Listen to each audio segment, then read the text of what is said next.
You are watching a Fact TV presentation of the town of Swanzey.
First, the Pledge of Allegiance.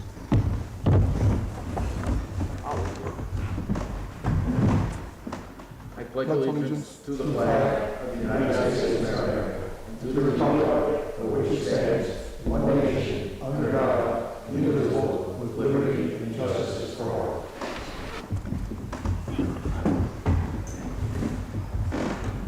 How cool is Anybody? Somebody's got to do it. I move that we approve the minutes of the regular meeting April 14th and April 22nd, 2026. Second. It's up to you, Alan. Well, I was going to abstain because I, Second? Any discussion? All in favor? Aye. Aye. and my abstention because I wasn't here. I move we approve the minutes of the non-public session, April 22nd, sessions 1 and 2. Second? Any discussion? All in favor? Aye. I move we approve the consent agenda. Second? All in favor? Aye. Aye. Public input. I'm just here to give you an update on the Water and Sewer Advisory Committee. We've had a couple of meetings so far, and we've reviewed the engineer's report for the West Swanzey part of the sewer system, which is what it's designed for. And that, some of you might have read the report, others maybe not, but pretty much it told us what was there, what we had, and gave us a couple of options of what we can do because of the new mandates by the EPA and probably some others coming up. And one option was to upgrade, which would probably be a new plant because the lagoon system can't treat as well some of the things coming down the pike. The other option was to send it or pump the influent to Keene. So the committee decided unanimously that the pumping to Keene was the better option. It's the cheapest option, which isn't cheap, but it's the cheapest option. And it's the best solution because for one reason, we felt that Swanzey has an opportunity that the rest of the towns don't have. All the towns are in the same boat as we are. They're all getting more restrictive on their permits. But we have the option to either build a new plant or pump to Keene. And that's the option we're going to take. So with that, what we're looking at for you is to decide or have a motion and vote on whether to accept the committee's recommendation. If you do, then the committee can move forward because there's a lot of things we'll have to do. We'll have to be discussing things like we're going to be discussing the rates. We're going to be discussing more engineering, discussing grants, discussing a lot of stuff there. But one of the observations that Steve Biddle, he's on our committee, made was that we have funds in the reserve fund, quite a few of them for that sewer system down there, and we can use those funds to do more extensive engineering to get actually a better figure as to how much that's really going to cost out there. We have a ballpark estimate now, we need a finer estimate, and we need to meet with the city of Keene, need to meet with the DOT. We'll be negotiating with Keene probably if we do this. So that is a good recommendation from Steve was that, and also was that we might want to farm out some of the grant process to get it going quickly. And the other thing is we'd like to, if we're moving forward with it, we'd like to present something to the voters this coming 2027. So I'd like to move forward quickly because it's going to take some time to do it. This project probably wouldn't be completed for another 3 years because it coincides with the Lower Winchester Street and Keene project, and they aren't going to do that for another 3 years. But in the meantime, there's a lot of work to be done, and some of this probably could be started on prior to that if we did get, if the town approved a bond, or however much it is, I'm not sure. We haven't gotten that far yet. But a lot of things to do before then. So looking to see if you agree with us or not.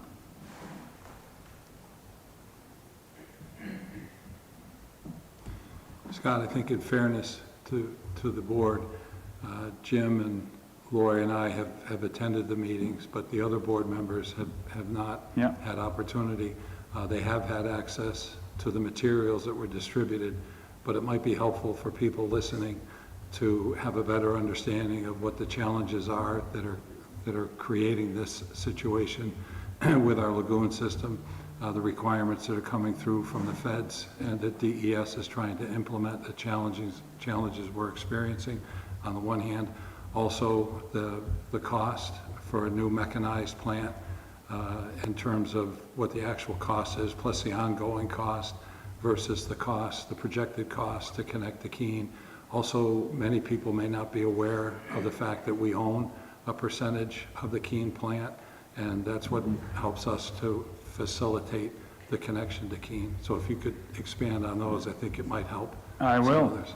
Let's see now, where shall I start there? Start with the EPA. The EPA has issued, our last permit was a regional permit that all of us small towns are in, and they have given us a, let's see, a copper number. It's a metals number of copper and one of aluminum, and we didn't have that before. We had phosphorus before, but we only had to report the aluminum, did not have to report the copper. So they've given us a number of 2.7 parts per billion. That's micrograms per billion going out into the river. That means that, let's see, well, actually, to give these numbers some, I don't even know if you'll understand them better this way, is that the EPA requires you to have 1,300 micrograms per gallon or per liter for drinking water or less. So that's what they allow you in copper for drinking water. They're saying that our effluent has to be 2.7 micrograms per liter going out into the river, way below what even drinking water has to be. But yet, whatever they say, you can't really fight them. We've done that before, written letters and things like that, and City of Keene has too. We've never gotten anywhere with them, so we're going to have to meet that regardless of what. That's hard to do. The aluminum is, I think, 85 micrograms, that's parts per billion of aluminum we have to make in our permit. And to get rid of the phosphorus, we're using an aluminum-based coagulant, which puts aluminum into the water. So, you know, they gave us the number on phosphorus. We met that with the aluminum-based material. Now they gave us an aluminum number, so we can't use that anymore. That's a problem. There are other things that they're trying right now down at the plant to see if it works or not, but that's going to be a bit of a problem. There's another thing that may come down the line, and that is the limit on nitrogen. If they give us one of those, we only have to monitor it now, and it doesn't look like it's going to go into the next permit, but if they give us that limit, then it's very difficult to treat for nitrogen at a lagoon system. You can do it in an activated sludge plant like Keene has, but not in ours. So if we upgraded our plant to get to that copper number and the aluminum number, a few years down the road, if they gave us that nitrogen number, we'd be back to square one practically. So that's another reason to go to Keene. Let's see, what else did we hit there? Trying to I run. think if you move on to the proposals, both for a mechanized plant Oh, and yeah. what the cost would be to, So the proposals in the engineering study was for a new plant, not really an upgrade. It'd be a new plant because it would be a new system. It would be an activated sludge system down here, like similar to what Keene has up there. And we would be able to treat everything there. It would work probably fine. But as a price tag, I think it's $26 million for that type of a plant down there. So the other proposal, of course, was to piping it to Keene, and that proposal came in around $16 million. Still a sizable amount, but way less than an upgrade to the plant. With the upgrade to the plant, we'd still have the operating cost of the plant. We will still anyways have the operating cost of the collection system, which is the pipes and stuff in the ground, pump station, Spring Street, things like that. But as far as the ongoing operation of the plant, we wouldn't have to be paying that. Let's see, what else did you ask for I in there? think the labor at the plant was 3 to 4 full-time workers, which we wouldn't need if we use the system as a collection basin pumping the Keene. That's right, yeah, the labor force would be reduced. We'd still have to have an operator on there, but the operator would not have to be a licensed operator as far as I know, because it would be mainly just a pump station. We'd be putting nothing out into the river at all. So you'd still need at least 2 operators to monitor the collection system and to take care of the pump or pumps actually, which looks like there'd be one at the plant, a major pump station at the plant, and probably one somewhere between here and Keene as a secondary pump station. And plus we have North Swanzey to take care of as well. So, let's see, what else do we have? What else do we have here? Where would the connection be, Scott? Pardon me? Where would we connect to the Keene system? On Lower Winchester Street, right by Market Basket. And that would involve, when they do their project, us putting in or paying for them to put in a larger pipe to receive our influent. We're probably going to be putting up there around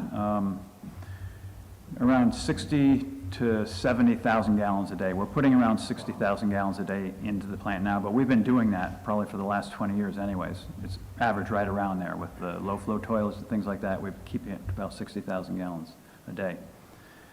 And we'd be paying a different rate structure to Keene for that in there.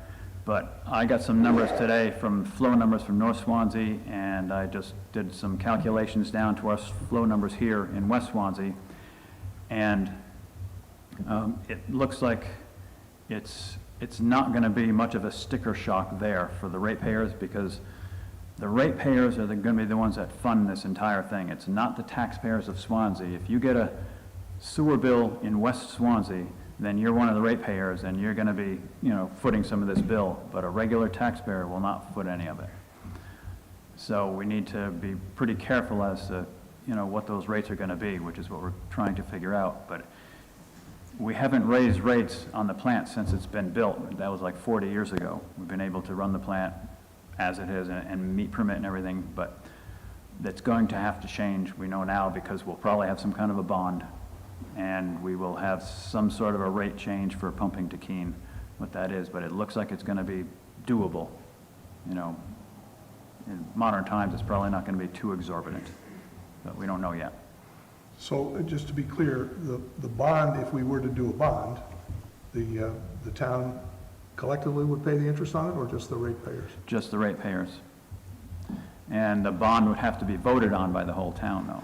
Yes. It'd have to be on the warrant, voted on by the town. Understood. Whatever it happens to be, it's going to be up there a bit. We're hoping for maybe 70% grant type of funds with it, but we really don't know that yet. Right. And as a bond, it would be similar to the one that was passed 15 or 20 years ago in North Swanzey. It would be, To yeah. facilitate the development there. Exactly, yeah. And the ratepayers took care, over in North Swansea took care of that one. Yeah, it would be similar to that. From the standpoint of financing, could you expand on the support that we received from a grant perspective by connecting to Keene, as opposed to what we'd potentially receive to build our own plant? We can expect probably more support if we connect to Keene, because we'll have Keene, the power of Keene on our side, so to speak. And that station up there is a regional plant anyway. It was built as a regional plant. And as Bill had stated before, when they did their upgrade there, the town of Swanzey paid for some of their upgrade up there, a percentage of their upgrade, because we knew North Swanzey was going to be hooking into there. So that reserves Swanzey the right, so to speak, to deliver to Keene 280,000 gallons a day of effluent or influent, however you want to say it, to that plant up there, and they have to take it, and they're fine with taking it anyways. They can easily take that. They're doing, our flows for 1 quarter down here is around a little over 5 million gallons, and they could treat that up into Keene in like 2 days. They're doing 2,500,000 gallons a day up there on a normal range. So it's nothing for them to take that up there, and they'd be more than happy, I'm sure, to take it. And they also have significant excess capacity that they're not likely to utilize. The Keene plant, you mean? The Keene plant. Yeah, the Keene plant does And our have. percentage is excess capacity that would take us 15, 20 years, If potentially, if that. at all. If that, we're we're putting about 35 to 40,000 gallons a day in North Swansea. So and we'd be adding around 60 to 75,000 gallons a day from West Swansea in there. So we'd have at least, maybe 25,000 gallons a day or more than that, excess in there, which we may or may never not, we'd have to expand the system to get up above that. And it'd be quite a while. And still Keene would have the capacity to treat it anyway. We'd roughly reach half of our capacity with the combined West Swansea and what's going in North Swansea. Theoretic combined, yeah, probably would. Yep, so we wouldn't have to worry about that for quite some time. We would not have to worry about a permit at all, nothing going into the river. We'd be keeping our collection system, and which is, both of them are relatively new systems, so not too much to go wrong with those.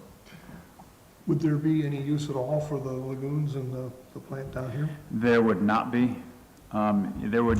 If we built a new plant down there, there would be use for the lagoons in as far as storing sludge, because we still have to get rid of the sludge there. But in this case, if we pipe to Keene, those lagoons would be decommissioned at some time, but we'd have time to do that. We wouldn't have to put that cost into the cost of this project at this time. We can let those lagoons sit there as far as nothing's going out there and plan to decommission them in the years after that. The lagoons will have to be operational until the day we start pumping into Keene anyway, so we can't do anything with that plant. It's got to meet permit until that day occurs. Then we can switch over to Keene. Those lagoons can sit there. We can, pump out of the lagoons into the Keene wastewater system as we empty the lagoons and have the sludge removed and decommission the lagoons in a few years from that, and have that bill as a separate one. We'd be saving on some supplies costs. I'm not exactly sure how much they're spending on laboratory costs with that plant now. We did all the labs down there then, but they aren't doing any of them down there now. They're farming them out, so there's a bit of an expense we'd be able to save. We'd save somewhat on chemicals because we wouldn't be using any chlorine. Electricity, we may save some on electricity because the blowers now run 24/7, and the pumps would be intermittent pumps there. We'd be running a grinder and a set of pumps there, so it would probably be less electricity, though I don't know how much, so we'd be savings there. And just one other sort of general big picture. So we would still collect the sewage from West Swansea to the plant and then pump from the plant up to Keene? Exactly, yeah. This plant would become a pump station, Yep. is what it would be. And there'd be at least 2 pumps there and a backup generator for it. And there'd be headworks like we have there now, and there'd be a grinder in there separating any solids or rags, and a grit chamber getting grit out of there before we pump it into Keene. So we'd have a new headworks building over there to do that. And what have I missed? Bill? You've covered it all, Scott. Have we? Done a Okay. great job, thank you. Thank All you, right. Scott. I just want to add to that. I went on a tour of the Keene wastewater treatment facility, same day you were there too, Scott. And I was impressed at how well run and effective it is, and the fact that they can handle our capacity is something that is very excellent, I think, given that it would help us save a lot of money doing this. It would, and I might add the route to pump it would be up Route 10. There were 2 routes. One would have been along Eaton Road, probably up Causeway and over across the airport into the Keene plant that way. The other one was right up Route 10, and this was a much better route. The whole committee thought of it was better. If let me back up. A pressurized system like that cannot take on any inlets to it. So if that pipe is pressurized all the way up Route 10 there, and if any property is developed alongside of it, you cannot run into that pipe. It has to run back to our plant or something else like that. Same way with over to the Eaton Road. If that could have been a gravity system, it would have made sense to go over Eaton Road because you would have been able to take in all the properties and houses over Eaton Road, but you can't do that into a pressurized system.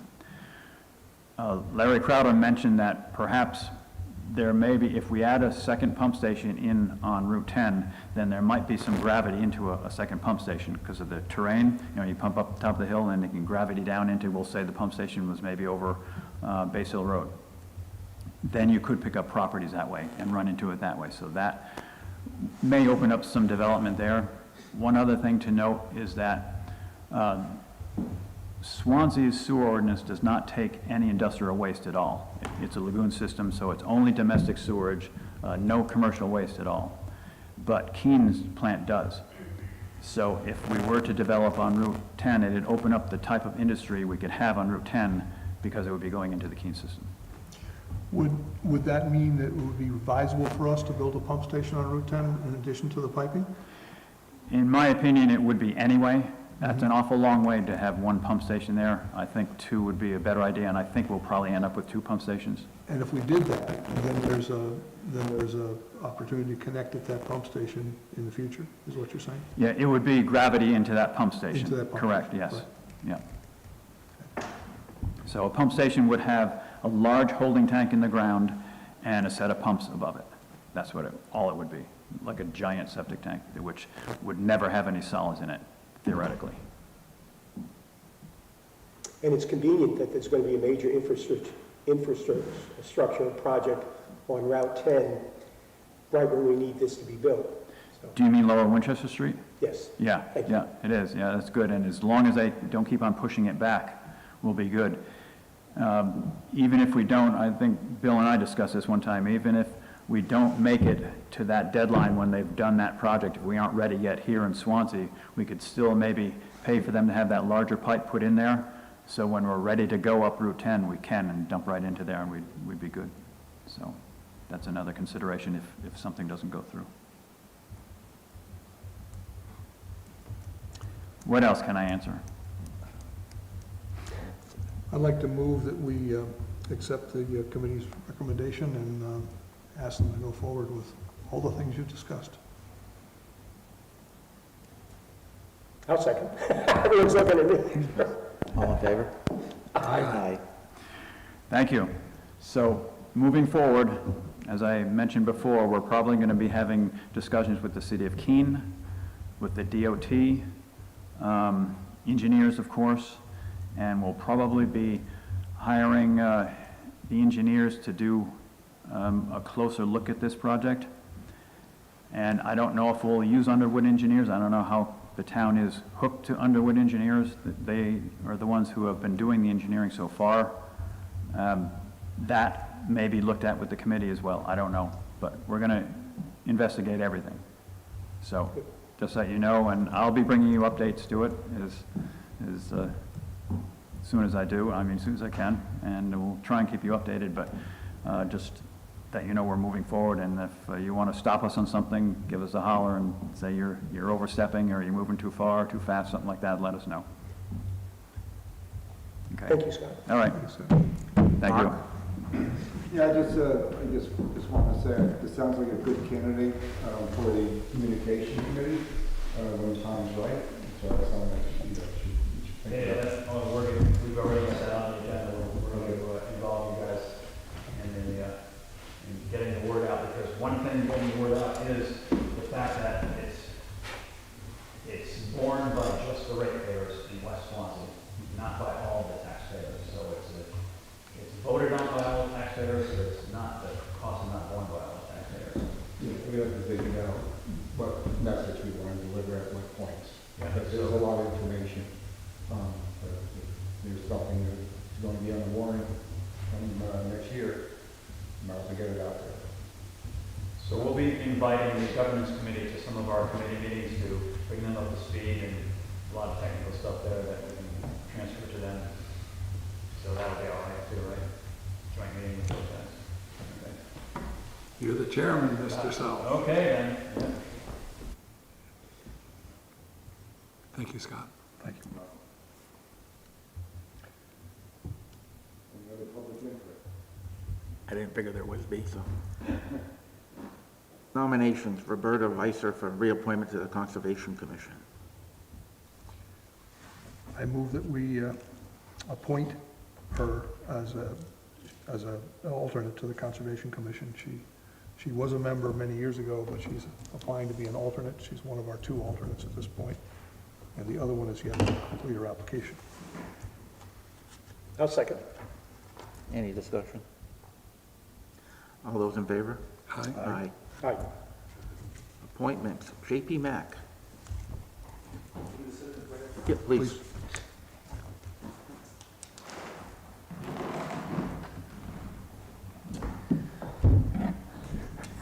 Good afternoon, or good evening, I guess. Nice to meet you all. I know some of you, not all of you. I work at Southwest Region Planning Commission. I'm the assistant director there, and I work, a lot of my job is our transportation planning program. And the reason I'm here tonight is I was approached by, well, let me back up a little bit. Our organization was involved in doing the Swanzey Lake Watershed Management Plan. You might be familiar with that plan, and you might also be aware of the flooding event that occurred while that was happening, where Talbot Hill Road was washed out onto East Shore Road. And but because we had an involvement in that planning process, they learned from one of my colleagues about our transportation planning program, and that we have a program that we've been doing for 4 or 5 years now that involves hiring a transportation engineering firm to do small engineering projects for towns that are interested in getting some support. We started this program because most of the towns in the region that we represent, Southwest New Hampshire, don't have engineers on staff.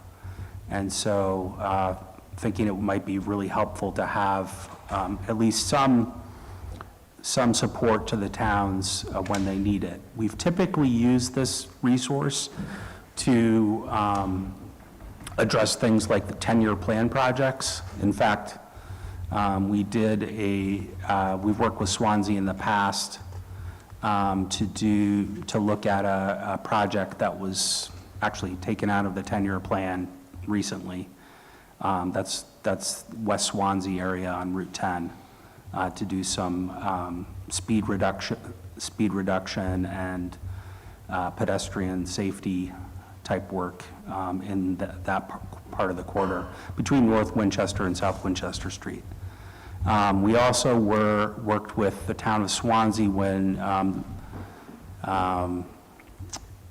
the town staff were interested in pursuing what's called the Transportation Alternatives Program grant, which is a federal grant that pays for a lot of pedestrian and bicycle type improvements.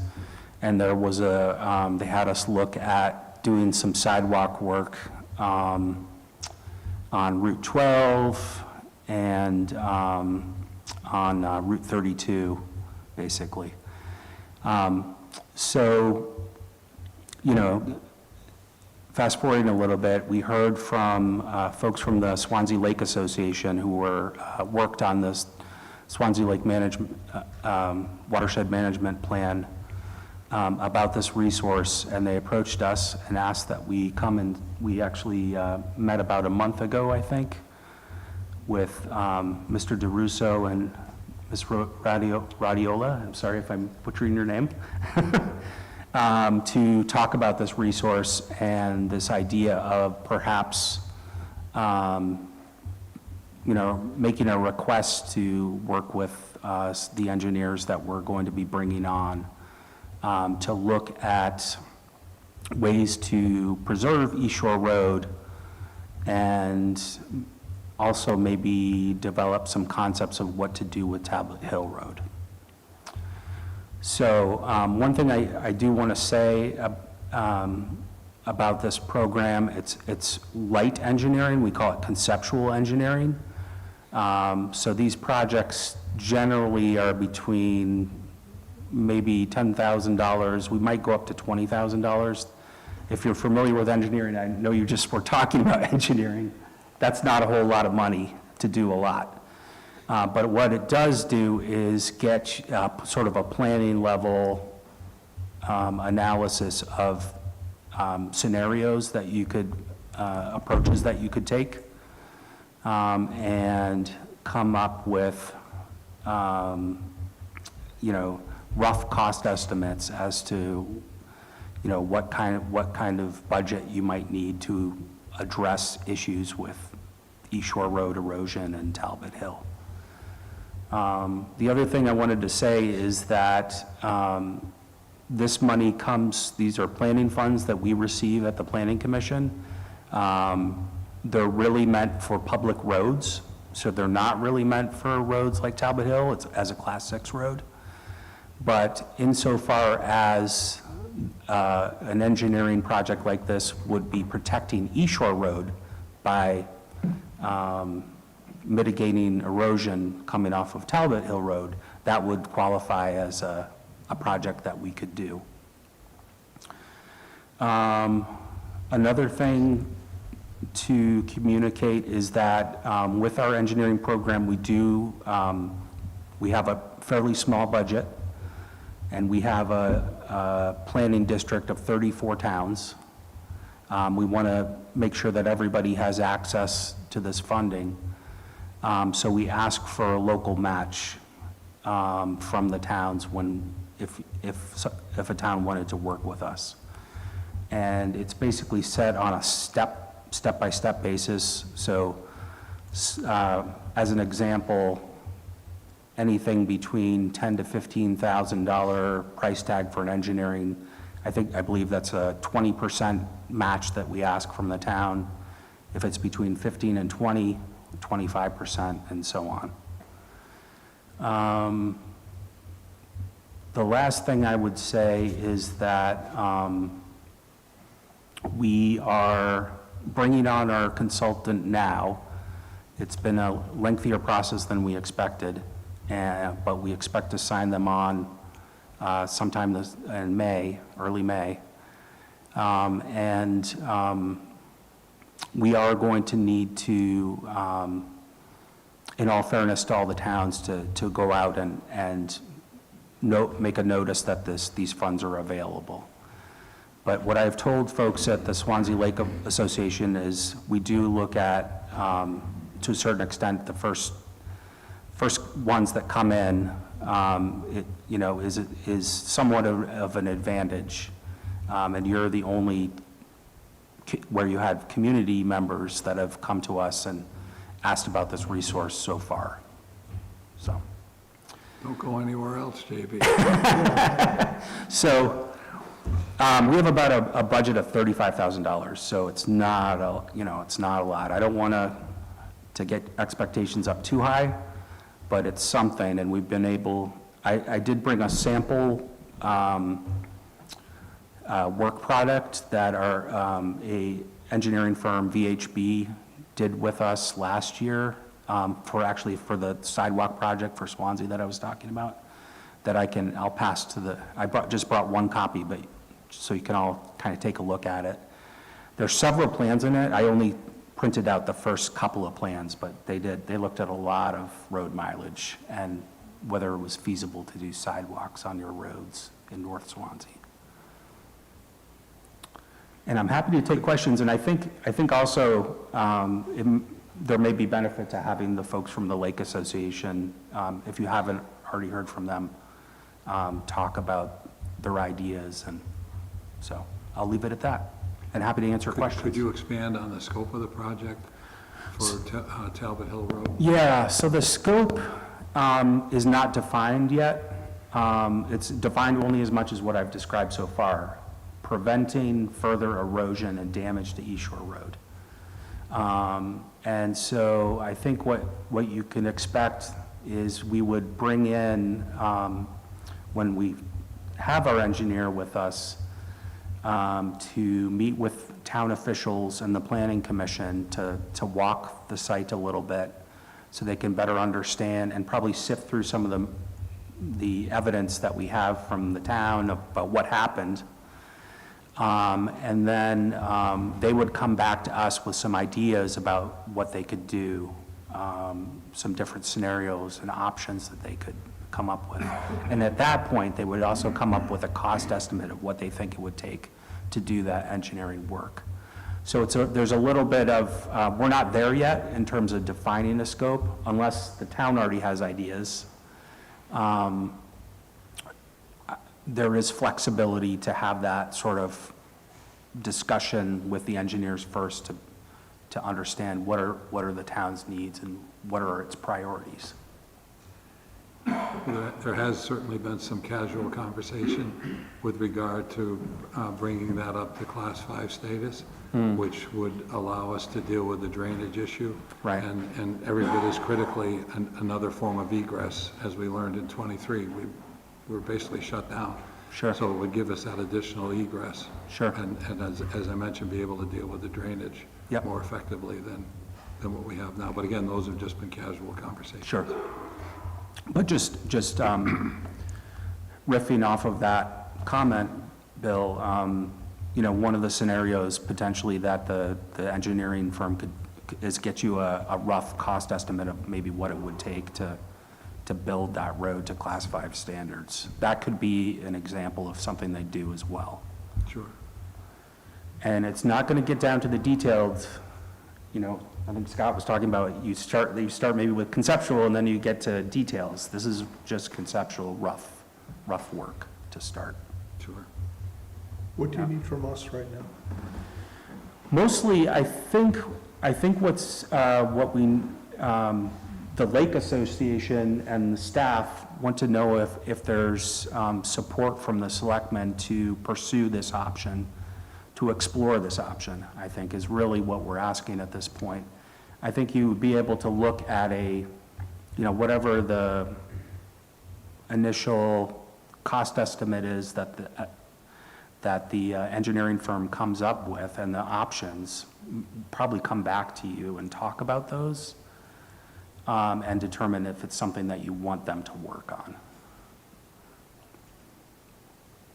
It's going to be very, they're not going to want to spend a lot of time and money on, setting that up, but enough to set up a scope that we have a good conversation, informed conversation about what the options are for, and this is really meant to help with decision-making, It's maybe a first step of your options for dealing with this issue. Lori, what do we have for funding sources? Right now, not much. But I think it's important for,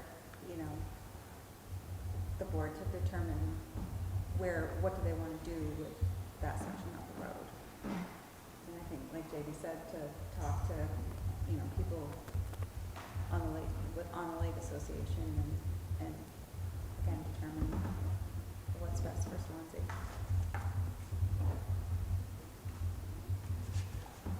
I'd certainly be in favor of taking the initial steps that you've mentioned, JB, and I think the scope of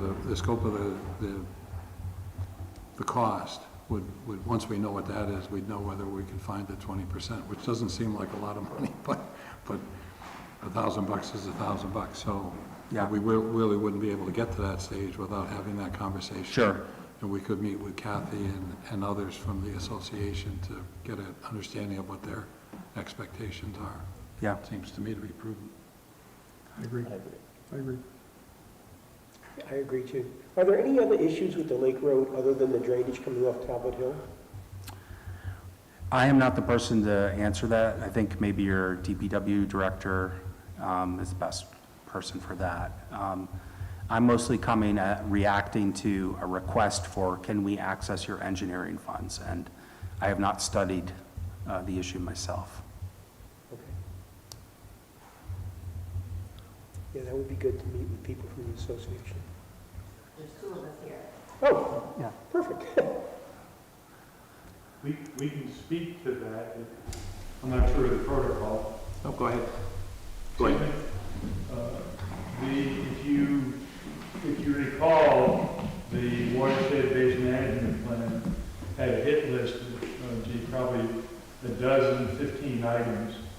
A lot of work has been done by individual property owners, including Pilgrim Pines, and a huge amount of work has been done by the town, particularly in the drainage north of Talbot Hill Road, coming down Talbot Hill.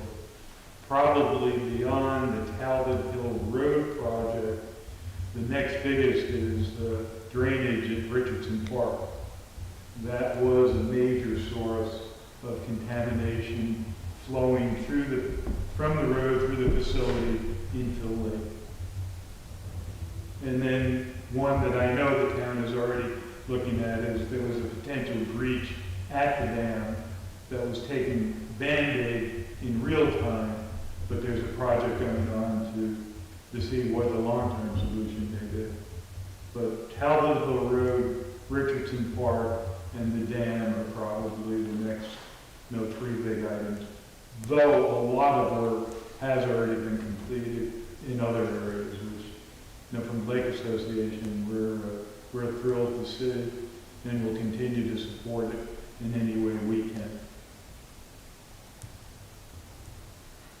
And really, just if you don't mind, Joe, just as a follow-up on that, one thing that'll be really important, and when we decide to work on a project, we need New Hampshire DOT to sign off on it. And so it's gonna be really important that it has a nexus to your transportation system. So when you talk about parks, it may be related to the road itself, but it's something that we're gonna have to make sure you're making the case that it's a transportation engineering project. Cathy? One of the things that came up when JB and Jason met with Lori and Joe DeRusso was that if the town engages in this on-call engineering program for a preliminary plan, then if the town decides to go forward with any shoring up of East Shore Road or work on Talbot Hill, the actual hill, not restoring the road per se, the town applies for a grant. Having done this engineering will position the town better applying for another grant to do that work. So, and then I just received the report for 2025 for the VLAP program, which the Swanzey Lake Protective Association, we volunteer and collect water samples throughout the summer months, drive them to Concord, we pay to have the water tested, and it looks like Swanzey is stable at this point. So the residents around Swanzey Lake and Swanzey Lake Protective Association are invested in making sure this resource is protected and preserved. And we're asking the town to step up and support the preservation and protection of Swanzey Lake as well. Thank you.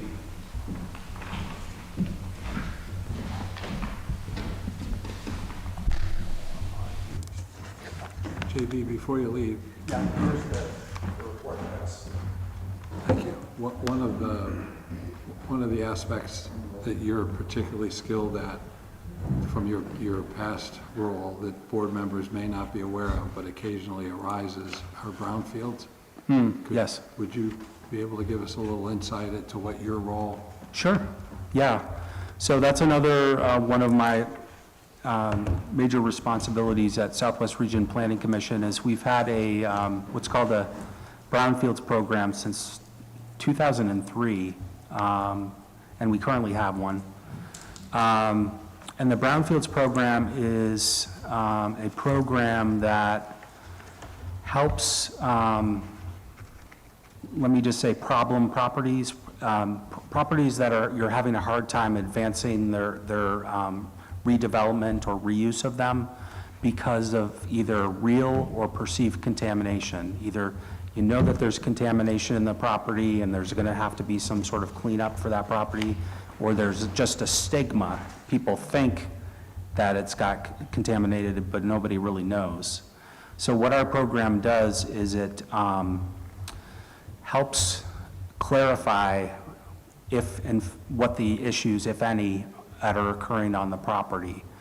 And that is an important, it's something that a developer isn't going to jump on their own. And so this program has become really helpful for moving redevelopment opportunities where you have some areas in your town that are suspect of potential contamination. So we've done a lot of work all across the region. It doesn't have to be just urban areas. We've done former gas stations. We've done mill areas. We've done old railroad land. So for instance, the railroad land development in Keene,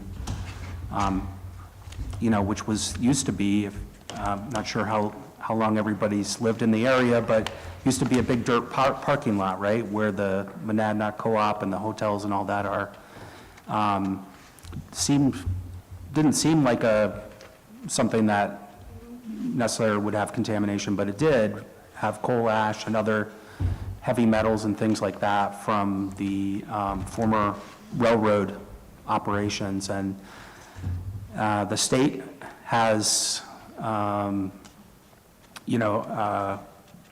standards, soil standards and groundwater standards for different types of contaminants, and you have to really meet those in order to move forward with redevelopment. So we're working in Windsor right now, about the most rural place you could think of. We're not working in Roxbury yet, but we're working in places like Windsor. We've been in Walpole, New Ipswich, lots of projects in Winchester.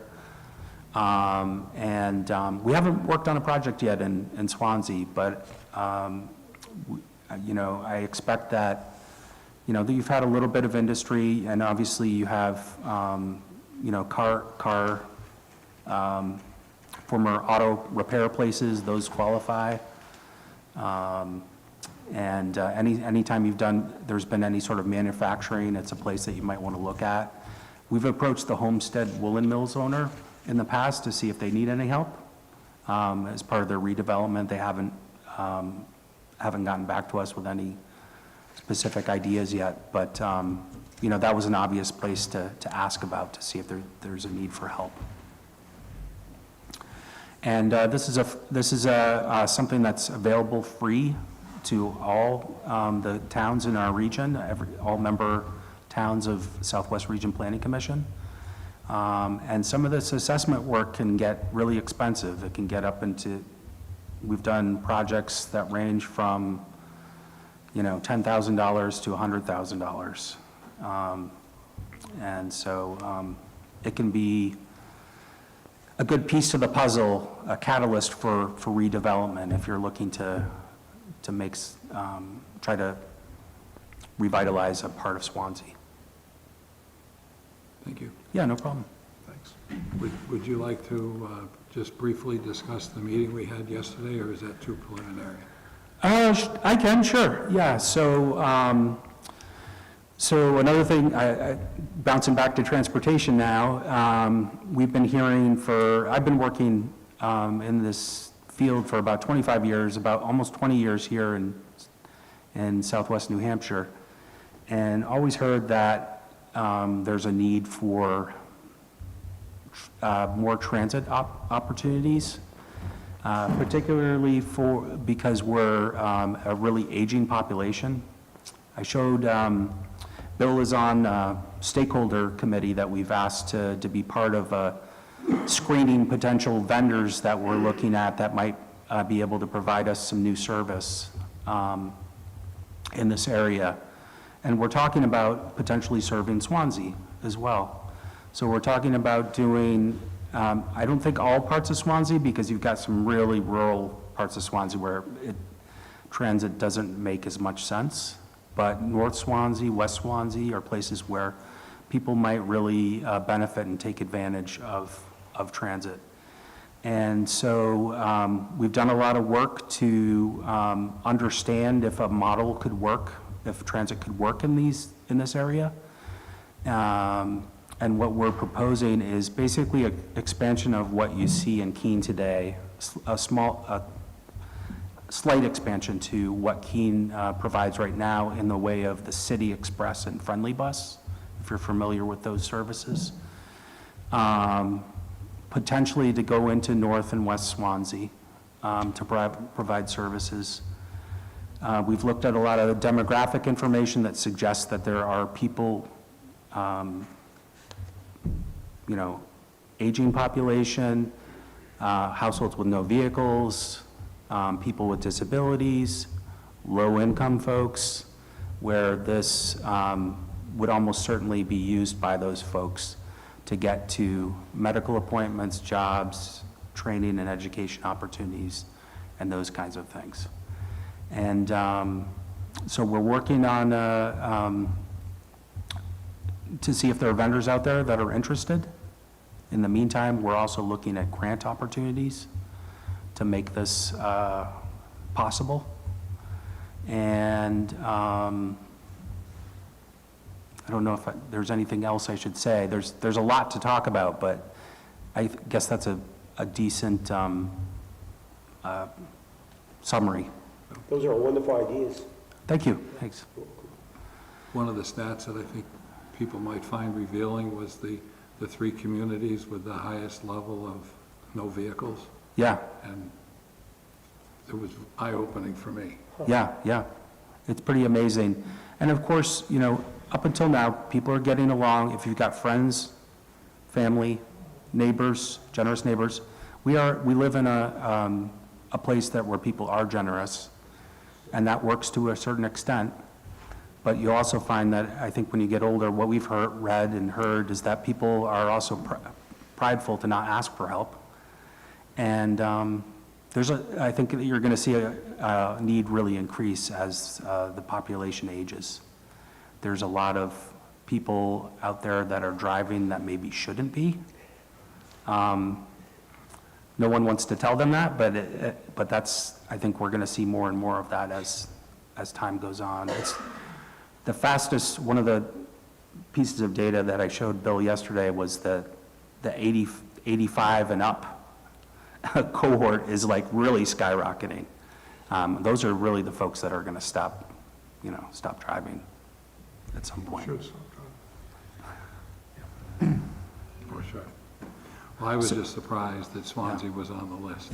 Yeah. I would have anticipated Keene, given it's a much more urban Right. situation, but, and then the fact that Alstead was the third. Yeah, that was kind of really indicates- interesting. It just surprised me that some of the other communities Yeah. weren't a part of it, and Right. yet we were. And that graph, or that map that I showed Bill, it was showing percentage of each of the town's populations. So with Swanzey and Keene being 2 of the largest populated towns in the region, it also shows that there's a large number of people, not just percentage. So in Alstead, there's a high percentage, but you're going to have a smaller number, right? Compared to Keene and Swanzey. So the high numbers, but in Swansea, it matters where they're located too. So, I mean. It does. If your service isn't going to get to some of the rural parts of Swansea, you might not be able to get to some of these people. Correct. There is another aspect to our project that we talked about that we're working on as well. We're calling it a critical access to care service, which is basically a backup service. We have volunteer driver programs operating in our region that do a really good job with the resources they have. That we really want those to work well because they're really cost effective for obvious reasons that volunteers are doing a lot of the work. But we're collecting data on this, on their rides, and about 10% of the rides go unmet. Over the years, it's been about around 10%, 8 to 10%. And so what we're proposing is a backup service that the volunteer driver programs can turn to for people that need dialysis, to get to a dialysis center, go for treatment, a medical checkup, those kinds of things. Kind of focusing on medical for now. That seems to be what the volunteer driver programs are mostly providing in the way of rides anyway, or medical, like non-emergency medical trips. And so having a backup so we have a stronger system and we have a healthier, we're taking care of our people, we have a healthier population. Yep, thanks. Thank you. Thanks for listening. JB. Yeah, no problem. Yep. Thank you. Yeah, Joe, Can I make a comment back to go ahead. the original discussion?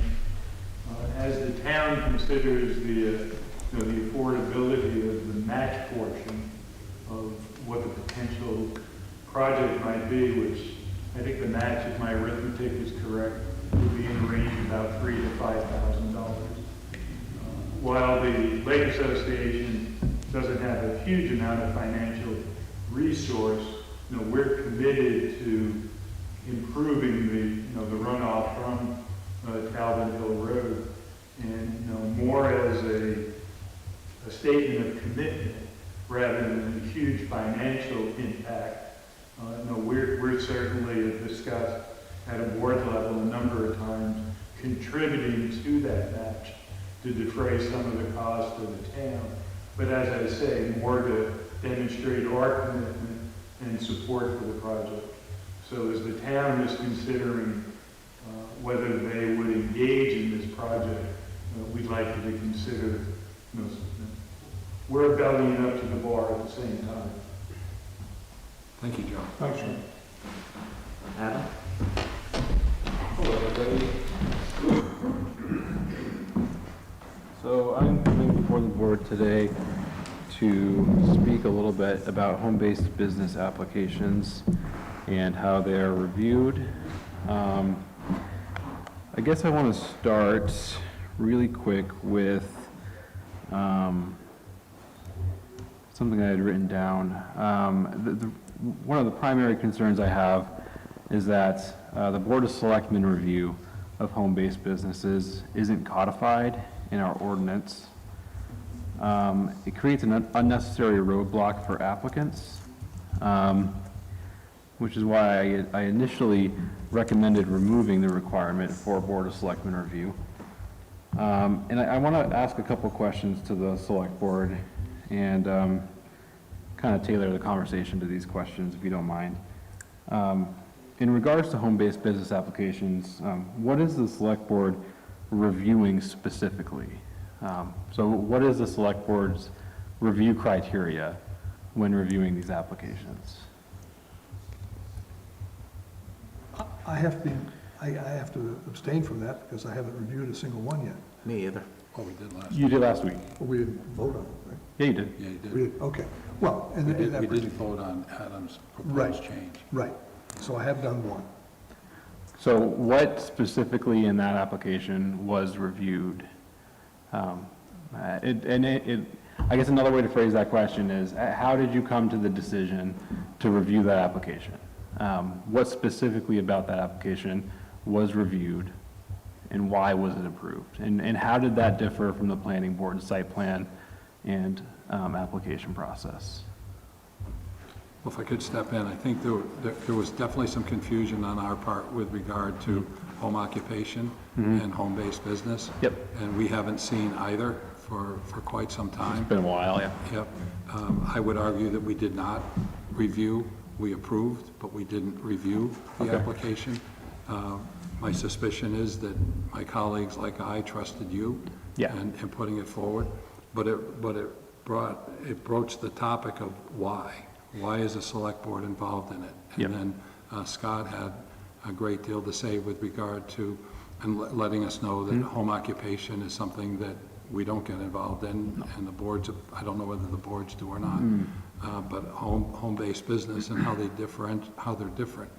And I think, I agree with Scott. I think that a home-based business ought to be handled either administratively or by the zoning board. And if it needs to go to site plan review, then it would seem to me that would be your decision. But A couple notes on the zoning board. So the zoning board won't ever see home-based businesses just because they're permitted by right in every zone district. So they'll never go before the ZBA. And so why would that be? I could understand based on what we were told that home occupation would be allowed in any district, but why would home-based business, which would generate traffic and potentially put a strain on a neighborhood, why would that be allowed by right? I get it, but why did we put that on the warrant for people to approve? It's been like that for since before my time, so I can't speak to the reasoning as to why it was placed in the ordinance that way, but it stands that they are allowed by right in every zone district. So the zoning board, they won't see home-based businesses. Home occupations are reviewed internally and approved and or denied internally. The planning board, zoning board, no one sees home occupations besides Stefan and I in the office. They're very low impact applications, less than 300 square feet. Think about people working from home. Maybe they ship a few things out here and there. Yeah. what do you do if a home occupation becomes a home-based business? How do you know that that's happened? It's one of those things where we can't enforce every instance of non-compliance. So if somebody has a home occupation approved and they expand to a home-based business, but they never come to the town to tell us, then they're just not in compliance. And if somebody complains, then you work on it. But, Exactly, yeah. what about Scott's point that if the planning board is approving a site plan, which they would have to do for a home-based business, I understand, I would think, then it's not really apropos for them to also approve whether or not it's a home-based business or not. Most of the home-based business requirements are being met by the site plan.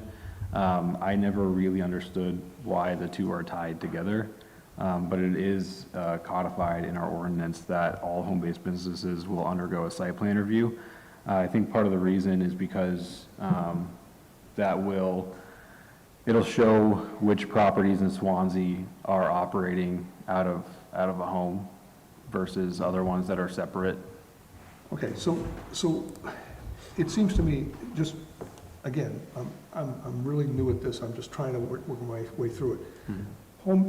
Home-based businesses vary. I mean, we dealt with one of the reasons I felt very comfortable approving this home-based business was the nature of that home-based business. But that's not all of the home-based businesses that come before you. So it seems to me that someone has to decide whether it's an appropriate home-based business for Swanzey. Someone has to decide whether we want a brothel or a other kind of home-based business that we might not want, a porn store or whatever that's based out of somebody's home. I'm not sure that that's something that we want to just say that your office has some say over. Shouldn't there be some body in town that decides that? The planning board. They already have site plan review requirements. Well, that's a site plan review, not the nature of the business. That's the nature of the site. It's not a very difficult determination from the land use office. They have a proposed use. We look at the ordinance to see if it's an approved use for the zone. It's either thumbs up or thumbs down. They come to see the zoning board if it's not an approved use, get a variance. But the approved use is a home-based business. So they don't have to go to the zoning board for a home-based business, but the nature of that home-based business might not be appropriate. That's just what I'm saying. Even if the nature is not appropriate, then Who decides that it's not appropriate? Well, the zoning board will see the application if it's not an approved use in the zone district. But a home-based business is the use, and that's approved. That's by right. It's So the zoning board won't see it. It's a separate application from site plan.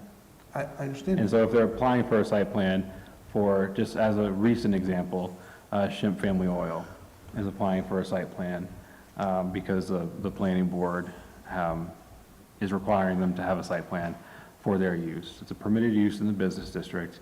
They're just parking empty trucks on their lot. If for whatever reason that use per our ordinance was not permitted, they would still need a home-based business, but they would then also need a variance for the use, just like any other use variance. So there are opportunities when an application comes to the planning board, and the planning board makes that determination that they need to have zoning board approval first. We would have already told the applicant before they get to planning board that they need to get a variance from zoning board. And so I guess the crux of my confusion as to why the select board is involved in the process, right? So there's no review criteria for how the select board is reviewing the applications. That's a problem. It's not codified in our ordinance. That's a problem. Is the Board of Selectmen seeking any other information not already being presented to the planning board? Doesn't seem that way. So that's a redundancy. If there's no additional information being required by the select board, I just don't see the reason for a select board review. It's an unnecessary administrative hurdle for applicants to go through when they already have to go through site plan review. They're already being filtered through our office to determine if the use is acceptable per our ordinance. There are changes being proposed for 2027 when we go through our ordinance audit. So this will be a pain point for a little bit longer, but not much longer. That was going to be one of my questions, was, is the audit going to address this? Yes. So Adam, I just, maybe I'm dense here, but you said that home-based businesses are approved by right. Home-based businesses are permitted by right in every zone district. Okay. Yeah. But there are all types of home-based businesses. So it's the type of home-based business. Who approves the type of home-based business is appropriate? If it's a home-based business, if I want to create a business, I don't know, sports gambling or something like that out of my home, who decides if that's an appropriate business for Swanzey? Well, it's not necessarily an appropriate business, if it's an appropriate use, so. Okay, so that takes the zoning board out of it. The zoning board, someone would come in That to the takes office this- and say, I have a question, Adam, I want to do this in my home, can I do that? you And Adam would say- to go- I think we're getting okay, so. I just want to know, Because they need a site plan review. So home-based business is completely separate from site plan review. understood.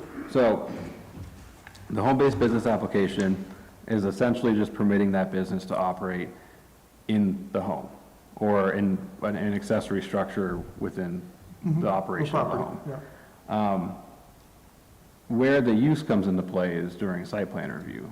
So if the use is not permitted in the zone, then they still need to go to zoning board to get a use variance. But the use is a home-based business. Not always. I mean, it's also whatever the business is. The home-based business is a separate thing completely.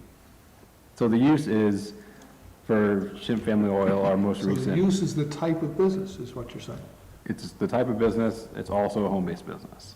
I think we should not get too far in the weeds from Well, planning and zoning. I understand that. I just want to be sure that the appropriate body decides whether the type of business, again, not the fact that it's a home-based business or not, that the type of business is something that we want in Swanzey. And where in the code does it say certain types of business aren't allowed or are allowed? The zoning ordinance. So under the business district, it has, Who interprets the zoning ordinance?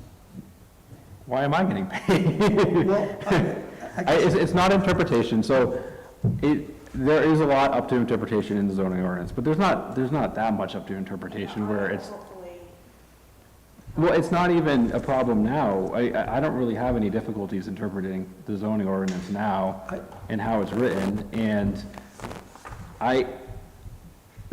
so, okay, let me back up a little bit here. and the zoning board too, I mean, As a member of the zoning board, and there are a couple of people who have had zoning board experience in this room, including another member of the zoning board,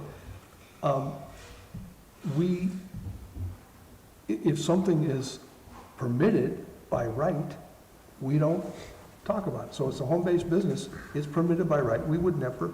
So you guys would never see a home-based business application, but you still might see a use variance application for a use in the zoning district that's not strictly permitted. I don't know what uses aren't permitted. If it's not in the ordinance, it's not listed in permitted. the ordinance. If it's not listed under permitted uses in the ordinance, it's not permitted. Okay, so that means that what I'm asking for would be decided by the zoning board. If something isn't Clear. a clear use that's outlined and specified in the zoning ordinance, then that would have to come to the zoning board for approval of that use. You don't, I sent something a couple weeks ago that I want to read. The zoning board won't typically make that determination. Let me pull it up here. Yeah, right. This is all very circular to me. So, here it is. So the zoning board has very clear boundaries, I guess. I agree with what you sent us. Okay, so the zoning board can act in 4 separate and distinct categories: appeal from administrative decision, variances, grants of waivers of dimensional requirements. Special exception. Read a comma. Yeah, so it's appeals from administrative decision, approval of special exception, grant of variance and grant of waivers of dimensional requirements. So what that means is that if the applicant disagrees with my decision that a use is permitted or not, they will go to the zoning board to ask for a different opinion. They won't just come to the zoning board for a decision, but they have to come to the zoning board to appeal my decision, or Stefan's decision, or Chris's decision. No, not Chris, but Stefan or me. Okay, so what you're saying then is that the... It's not me saying it, it's New Hampshire RSA, just to be clear. I understand that in terms of what the zoning board does, but that means that the only time that we might see on the zoning board a variance request for something that's a use that is not permitted in the zone is if you've identified it as a use that you don't see as fitting the zoning ordinance. Correct. And therefore, they're appealing that and wanted that get a variance from us. It's not necessarily appeal, you're saying you need a variance if you're gonna do this, and they have... Yeah.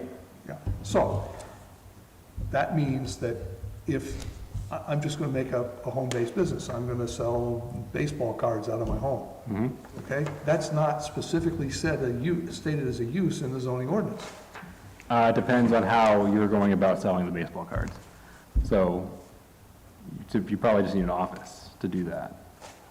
Every case is case by case, so it's not really useful to go with examples. I understand that. The good part is the board of selectmen don't have to worry about that. I understand, I understand that part too. I don't want the select board involved. I just want to be sure that I understand how we screen businesses that may or may not be appropriate in our town. And if in the zoning ordinance cannot identify every single type of home-based business. No. So the zoning ordinance can't identify every single type of home-based business. So that puts a lot of burden on you. I just want to make sure we understand the burden is on your office. This is one of my primary responsibilities with the town. And I would agree with that. I worked for the zoning board as a staff member for 5 years, and if I had questions about whether or not something was permitted or a use, I would contact the chair and kind of talk it amongst staff and the chair of the zoning board to get their feedback. So let me just one more hypothetical, and then I'll shut up and let everybody else, my baseball card business. You say it's not appropriate, it doesn't fit the zoning. If you did say that to me, Right. then I would bring it to the zoning board, and I would say, there's nothing in the zoning ordinance that states this, but then again, there's nothing that states a bunch of things, but I'm appealing your decision, and then the zoning board would then decide the appropriateness of that business.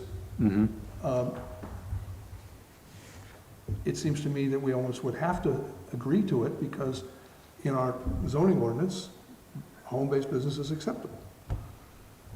Well, again, you're not seeing the home-based business, you're seeing a variance. And the variance would be, we'd ask questions about, is the spirit of the ordinance being fulfilled? Does this represent a hardship? All that stuff. It's a very, I'll stop. I'm not saying, I don't think you guys are gonna see these very often, if ever. Huh? Well, yeah, I understand exactly what you're saying, and I don't think the board needs to, for the reasons you pointed out, I don't think the board needs to approve these things. I just want to be sure there's some approval process. Yeah, before any planning board meeting, they still have to come to our office, meet the submittal deadline. The reason why the submittal deadline is so long, it's a 3-week lead up to the planning board meeting. During that lead up, we identify any problems with the application, communicate with the applicant, determine if any other applications might be needed. Typically before any of that happens, they'll speak to us for a pre-app meeting, and during that process, we'll send them an email with all applications that would be required before proceeding. So all of this is going to be caught a month or two prior to any meetings. And if it's not caught by you, the planning board could catch it if they don't. Exactly, if they don't think the use is appropriate. Now, Scott had a question. I cut him off. I did. I just wanted to there's one thing unique about the home-based business in the ordinance. And That is probably one of the reasons why it was brought to the selectmen all these years. It was under home occupation all the time. We split them up between home occupation and home-based business, because home occupation is something that you never know what's going on in there, so that should be permitted by right. So the home-based business is a business or a use that would not otherwise be allowed in that zone. And that's by definition. So that's, your argument of the use and that type of thing. It normally would not be allowed in that zone, so you wouldn't be going by the uses that are allowed in the zoning ordinance in that zone, because the home-based business itself, due to definition, is a use, again, that normally would not be allowed in that zone. But I don't know if that clarifies something for you or not, but that's why it was used, that's why the selectmen, I guess, were called upon to make that decision, because again, it normally would not be allowed in that zone. If it was allowed in the zone, fine. If it wasn't, it wasn't, but a home-based business can. So the selectmen would be an extra cushion between that to see, as you were talking about before, if the allowable, or if that use that was going in there as a home-based business or occupation was going to be offensive to the neighborhood or something like that, it should be allowed. Thank you, Scott. I was getting confused with that, between that and home occupation. But what Adam is talking about here is that it's another just hurdle that somebody has to jump through, which they shouldn't have to do, is correct. And every other site plan that we see, it comes into the land use office, they put it in the slot of where it belongs, and then it's sent on to the planning board, and the planning board discusses the whole thing. And that would probably be a fine way to do it with the home-based business. Adam could tell them that, I don't think the planning board's gonna go along with this type of business and that, even though it's allowed or whatever. Just put it in the slot and let the planning board decide, instead of having them go through another step of the ZBA or even back to the selectmen, something like that. Thank you. Scott actually cleared that up for me. I was getting too in the weeds with the zoning board. He's right. Sorry, this is confusing for me too. Home-based businesses are something permitted in every zone district. It's not always, the home-based business is not always something strictly permitted in that zone district. So it's a separate, when you're seeing a site plan for a home-based business, they are tied together. So it's a home-based business site plan. So when they did the review for Patent Oil site plan is a home-based business for the trucks and the office inside of the house. So zoning board will never see a home-based, even for a use. So, sorry about that. Okay, now that, I think you've clarified for me the difference between them. I just want to make sure the process works, and it should work. And there are special criteria laid out for home-based business. Yeah, it can't be over 500 square feet, 3 people working there, one has to be an occupant, and so on. So it's strictly the other business. And that's all in the site plan review regulations. That is correct. It's in our application. It's also on page 17 through 18 of our zoning ordinance. Okay. Under I'll go back and read that again. section 3, article U, home-based businesses and home occupations. I apologize to everyone for taking the time, but I just wanted to get that straight. So if I understand correctly, regardless of what it is that they're doing, regardless, if it's a home-based business, it's permitted. Yeah, in every zone, right now in every zone But it district. doesn't matter what they're doing. Well, it does matter, it does matter. No, but if I understood Scott correctly, Yeah, that it doesn't matter. The use is home-based business. Yep, as long as It's they not meet- what they're doing, it's a home-based business. So if we have a permissive permissive ordinance. So if we don't permit it, it's not allowed unless by special exception. But if it's a home-based business, it doesn't matter with what they're doing. If it's not allowed, it doesn't matter. if they meet the requirements for As a home-based. home-based business. Yeah, Boy, Scott, I think, they still need to meet all the site plan review regs. I understand that, but if I wanted to open a business, Yep. but what I wanted to do was not permitted in the ordinance, I would need to get a variance in order to do whatever it is I want to do. But if I operate it as a home-based business, I don't have to get a variance You're to really do what I want limited. to do. You're really limited, though, by a home-based business. How? You're by space, mostly. Sure, but in other words, it may be something that And as you've already mentioned, once it's approved, our ability to enforce is virtually gone. Well, home-based business, you can't really go up from there. It's either home occ or home-based business. I mean. Of course you can. If you take the example you gave, it's a 2,000 square foot house. How do we know that they're occupying 500 square feet? How do we know that they only have 3 employees? Fact is, we don't. And there's no reason that they need, I'm not trying to cast aspersions. Right. But I'm following up with Jay that the use may not be permitted in that zone if I wanted to operate it as a business. But if I want to do it as a home-based business, I can do it.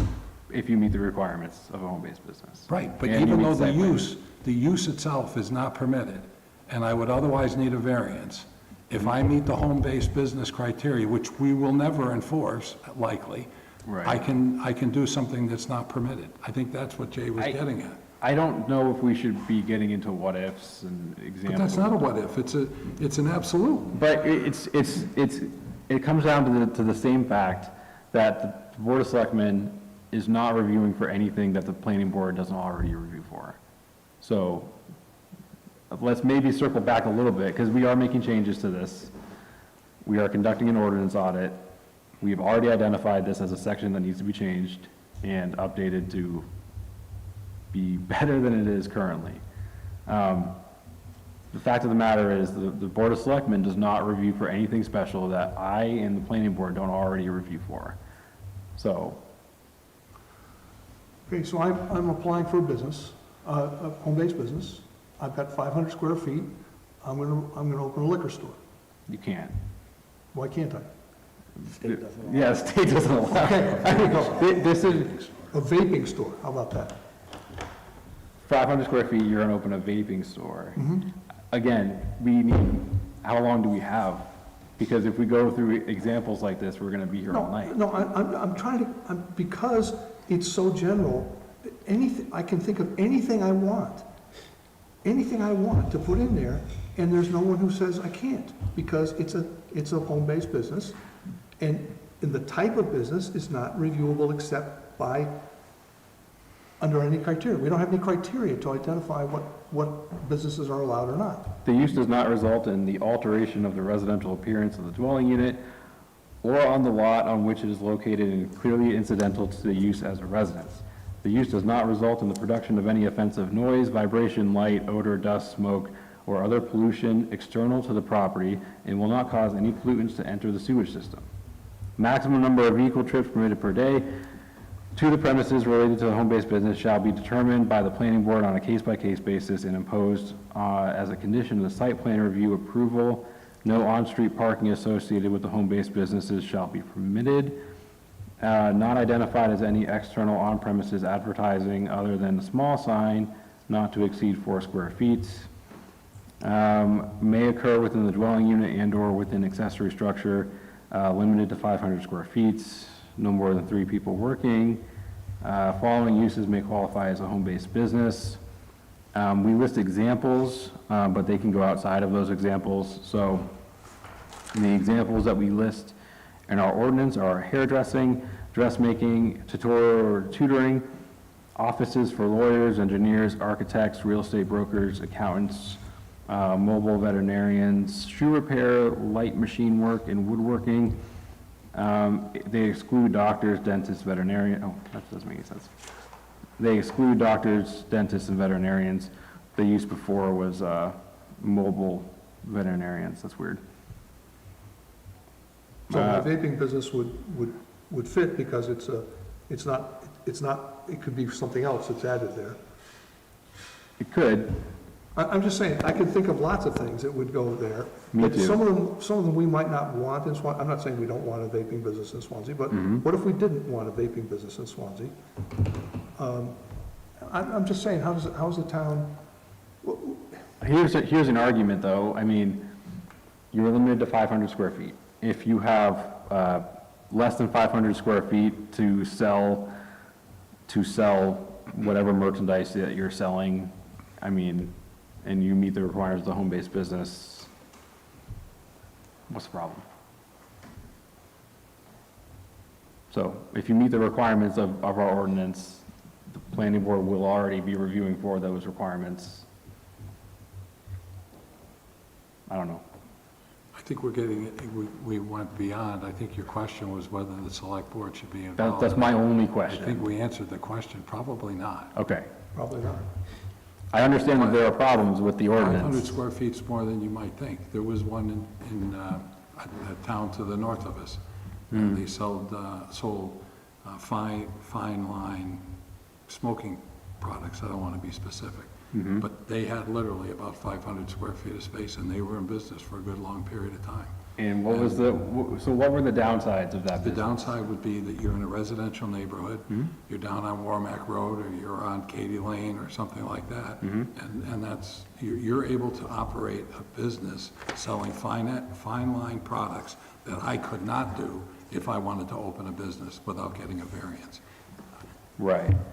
So currently in 2026, hopefully not in 2027, you just need to meet the requirements of the ordinance and go through site plan review, fill out the home-based business application. The fact that it's not codified in our ordinance should be enough to remove the requirement for our select board review. I already don't feel comfortable making applicants come here because it's just not stated anywhere in our regulations, so. Okay, so we're in agreement. We're in agreement on The that. board doesn't have to be involved. Let's move on. Let's move on. Please, let's move on. Okay. Sorry about that, folks. Yeah, we are doing an ordinance audit this year, so we are making changes. Sarah, myself, and Stefan have been talking, and Sarah's already observed multiple problem points in our ordinance that we will be addressing. With regard to firearms, would we still be engaged, or would that be removed? What do you mean? We approve the sales of firearms and ammo as a home-based business or home occupation. Don't we have somebody We do. using, yeah, I mean, it's all going to be discussed. We're having a joint meeting on June 4th at 6 p.m.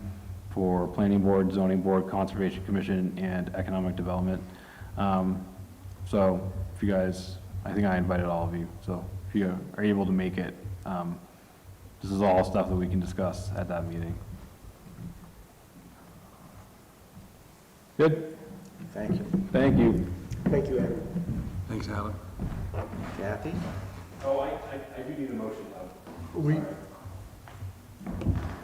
was a consensus, That's fine, it's probably fine as consensus. It would be the same motion as I proposed last time. But if consensus works, then it works. what do you think, consensus work? You gotta go. Worked for me. Yeah. No, let's go. How are you, Cathy? Hello. So I'm here on behalf of Economic Development Committee, and just to give you an update on some of the initiatives going on with economic development. So this year will be the first time EDAC will have a presence at Swanzey Old Home Day. So we are sponsoring a booth, and Cheshire County Children's Museum will be there, and the activity will be a make-your-own jump rope. So that will be free to participants. And we are thinking about maybe having Swansea Economic Development t-shirts for sale there. So we're working on, like the card that you guys saw a couple weeks ago, maybe having that logo, and then our tagline, Bridging Heritage and Opportunity. That's awesome. Love Yeah, it. we're excited about it. Yeah. We're establishing presence on social media. I'm actually working on our Facebook page right now, calling it Friends of Swansea Economic Development, and highlights and insights on business in Swansea. So to promote and just get the word out about what's going on in Swansea. Because a lot of times I see people saying, oh, does anybody know if there's this kind of service or that kind of service? So hopefully people will start looking to that page for answers to that. Early stages of working with the planning board to help make business application process less cumbersome where possible, and have already submitted suggestions to like hyperlinks on the town website. We're talking about coordinating town-wide activities, and since there is no center in Swansea because of the way Swansea is laid out, thought if we got support from the town for this, like to have concerts or outdoor films. And I think Parks and Rec does outdoor films, but maybe work with them. But then to move them around different areas of Swanzey to build a sense of community. Because whenever people talk about town-wide things, the only thing people think of is Swanzey Old Home Day. So we'd like to kind of have a sense of community. So we're brainstorming ideas about that. Working with local businesses to contribute to a welcome basket for new homeowners for goods and reduce costs for services. And so far I've gotten really good feedback from local businesses. And so not to put a burden on any business, we don't have no expectation that they would provide something for every single home sale. I think you had told me, Bill, there were 62 or 3 last year. That's a lot for anybody to contribute.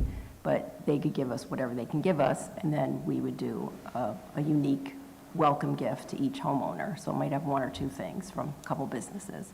But again, just to acquaint people with businesses in town, and then maybe include a list of resources and contact information for help in town.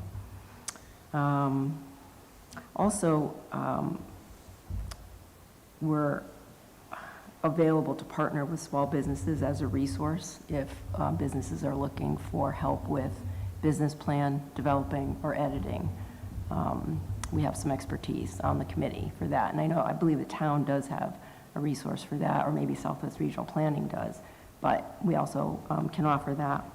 And then I don't know the number of nonprofits that are in Swanzey, but offer like an event, to coordinate an event to match volunteers with boards of directors who are needing members. I've hosted things like that in the past, so be willing to do that for Swanzey. The tax collectors should have that list. Okay. And then I saw just recently, somebody posted that they had an idea for the lot next to Dollar General. She posted on the Swanzey community page. That if there was a farm stand or farmer's market there on weekends, wouldn't that be great? And then a whole bunch of people commented, like, here's what I'd like to see. So is something like that feasible? If somebody had, because the woman who has Hidden Treasures across the street said, oh, you can use my lot. Is something like that permittable or permissible in Swanzey? And if it was, what kind of licensure would people need? Do we know? We have our planner directly to your right. I suspect he knows. I would have them come see me. Okay. I agree. Okay. Apparently, one of the comments said Frog Brewing does it on Thursday nights or something like that. Frog Brewing has a farmer's market. Yes, I did see that. So they must that have some comment. kind of arrangement or permitting. Okay. So if, let's say somebody wanted, I saw Cheshire Coffee as a food truck, and they were going to be in Keene last weekend. If somebody like that wanted to come here, would they see? For full-time, right? I mean, not, this is an event thing or full-time? Let's say if they want to do a pop-up one weekend or full-time. Probably have to be an event issued by the selectmen. If it was full-time, they'd go through site plan and get a site plan to put their truck there permanently. Okay, so as long as they had the license from the Board of Health that their truck was legit. Yeah, we have at least one, maybe more than one, out of 10 now. Okay. Cool. So, Cathy, think with this, regard to the concerts, have you spoken to Lee with regard to the Potash Bowl? not yet. No, I had just seen it, so. Those summer concerts are really awesome. Well, again, I just thought it'd be kind of fun to get,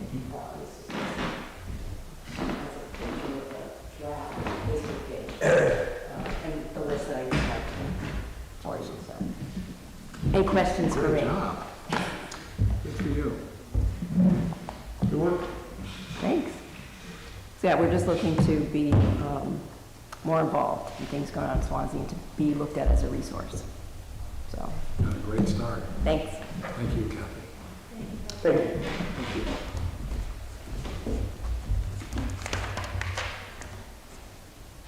Consideration of new business.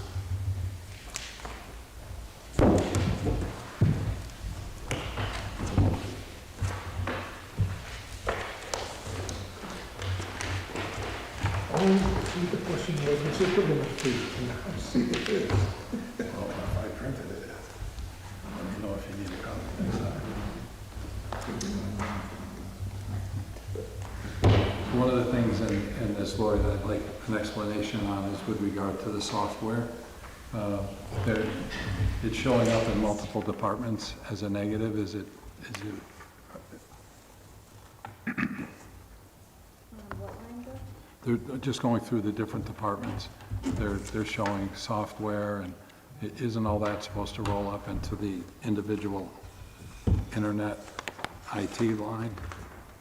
Yeah, Technology? you have to move some things of, I'm looking at the technology software, and it's only showing $121 there. But, I've just noticed as going through that many of the departments had exceeded their budget, mainly because it wasn't budgeted. And I suppose some of that is due to the transition, but I'm also wondering if it maybe just isn't allocated to the right lines. yeah, could you just give me a specific line, and then I can... Well, if I'd made note of it, other than just a general, I'd be able to, but I did not. Well, no, that's technology. It's software, not just phones, internet, things like that, or is it? Well, we did move, we created some new line items last year. Like if you look on page 2, under technology, we created, down at the bottom there, or middle of the page, technology computer software. So we did create that, and we created, I believe, the hardware as well. And then all of these, right above that, you'll see all the maintenance agreements there. So we broke it down, each software into each department.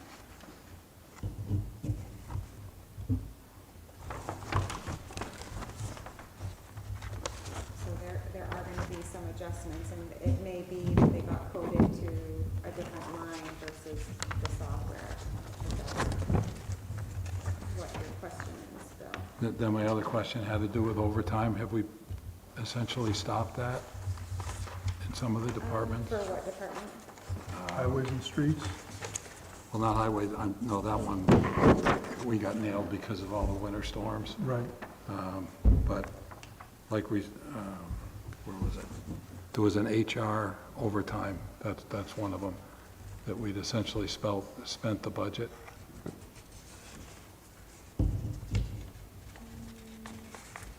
We have a $200 budget in there, and it looks like we're at 192. Right, 3 months in. Yeah. So have we put a stop to that?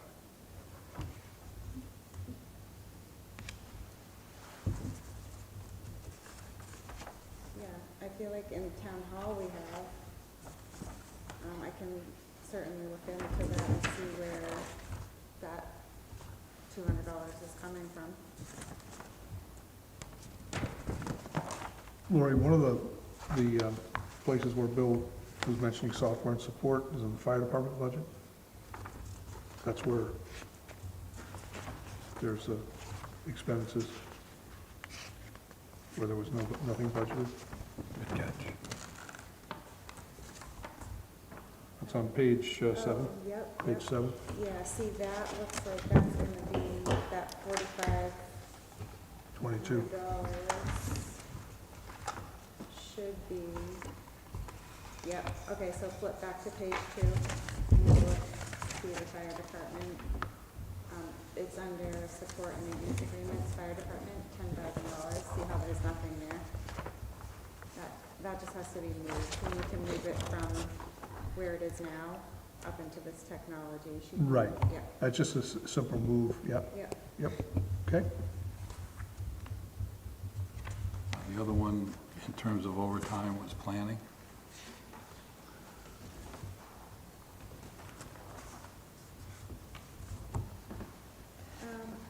You're here, Adam. I think that was a couple, should have been stuff on last week? Do we need to get into specifics? No, this is just running through the end of March. I mean, it happens occasionally, depending on schedules and meetings, trying to lessen that, especially from last year. I wouldn't expect it much more. I think not last week. There were a couple of really challenging weeks in March. Sure. Yeah, we can get into specifics if you want, but. Nope.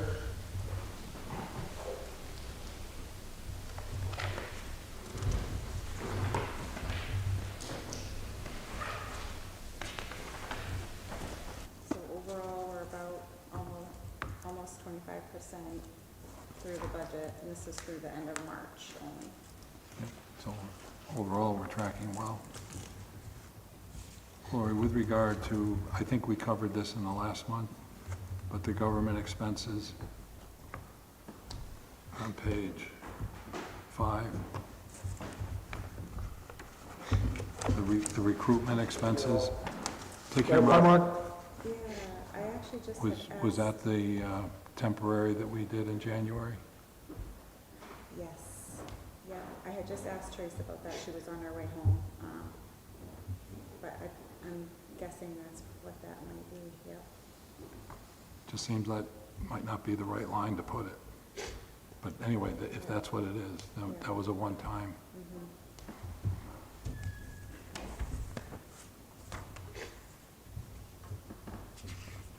I'll definitely check on that.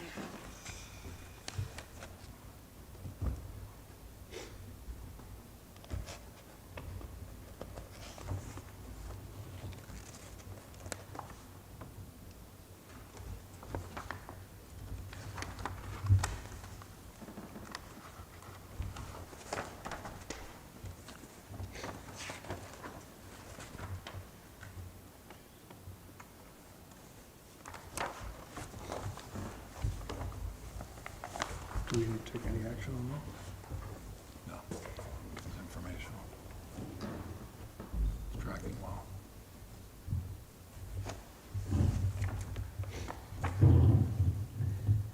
We good? Sorry, are we good? We're good. We're good.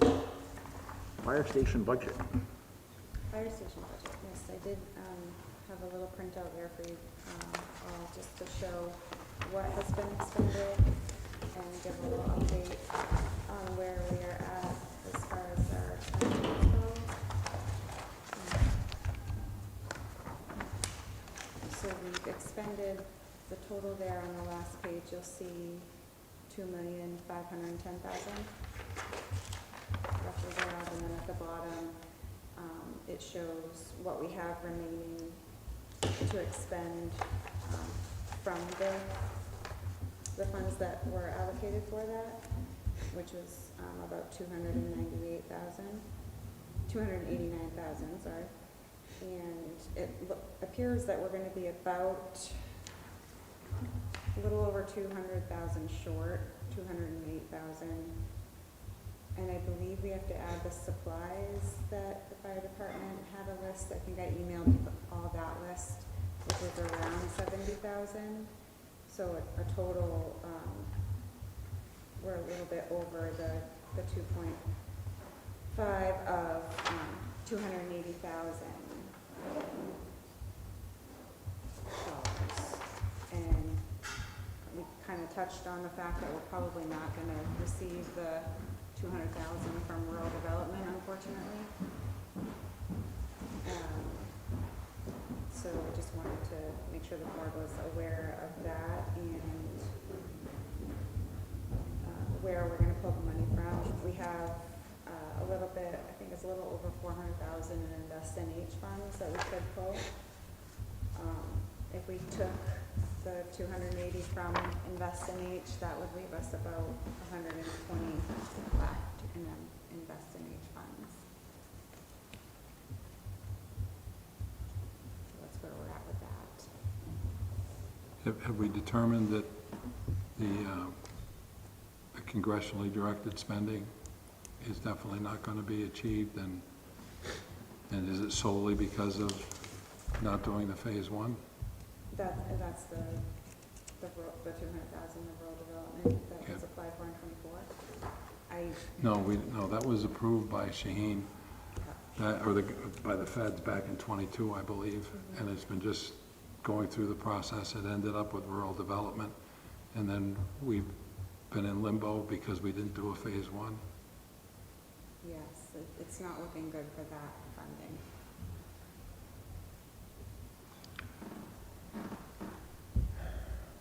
That's why I mentioned doing a phase one down here, just spend the $2,000 and be done with it. Just not have to worry. It's insane. Yeah, it's definitely good to have the money locked in, but hey, we've made it this far, and it's So not. the outstanding expenses are station supplies and the station furniture, including the equipment, the washers and the... The and 70,000? Yeah, Yeah, and I think we might have to add 10,000 onto that for the IT, because I don't believe the IT was budgeted in Gordon. It definitely wasn't in Gordon's contract. Joe did mention, because we did send out the last pay app is included in here for Gordon, and the remaining that he had was around, I think, the 280 mark. But anyway, he said that we could probably save maybe 20 to 30,000 from the paving, because so we'll be able to reduce Gordon's last pay app with that, maybe 20 to 30,000 for paving, because Joe's gonna, they worked out something with Allstate and Gordon to reduce that cost. okay. So there's at least a little bit. Has the work that DPW did, has the work that they did been factored in? I don't believe so. So there may be a little bit more savings. So even if we have to use the Invest NH money, we have that, so we're not in trouble here, but we are still looking for ways to cut back on expenses. There's still some options to cut back on. To cut back on this To cut budget? back on what we're expecting to spend at this point.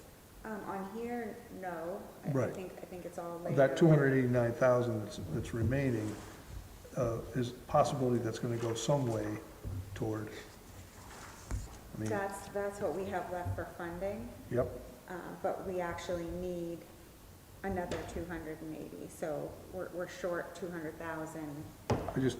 I understand that, it doesn't say on here what that 560 or whatever it is going to be spent on.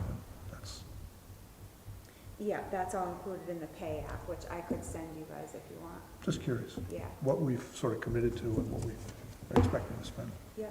Because I got Mike's memo about what we got that, Mike's furniture. Yep, for the Cost there. 70,000. Yeah, Yep, okay, and then there was the 10,000 from IT.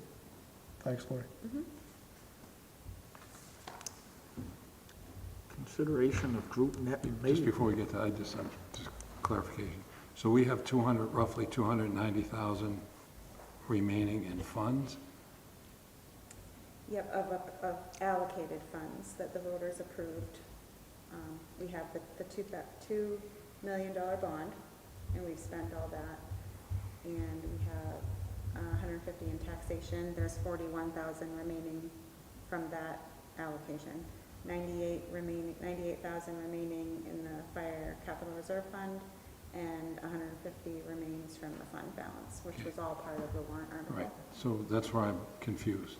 So we have 290,000 left. Yep. How much do we have yet to spend? We need another 208,000. From where do you see that?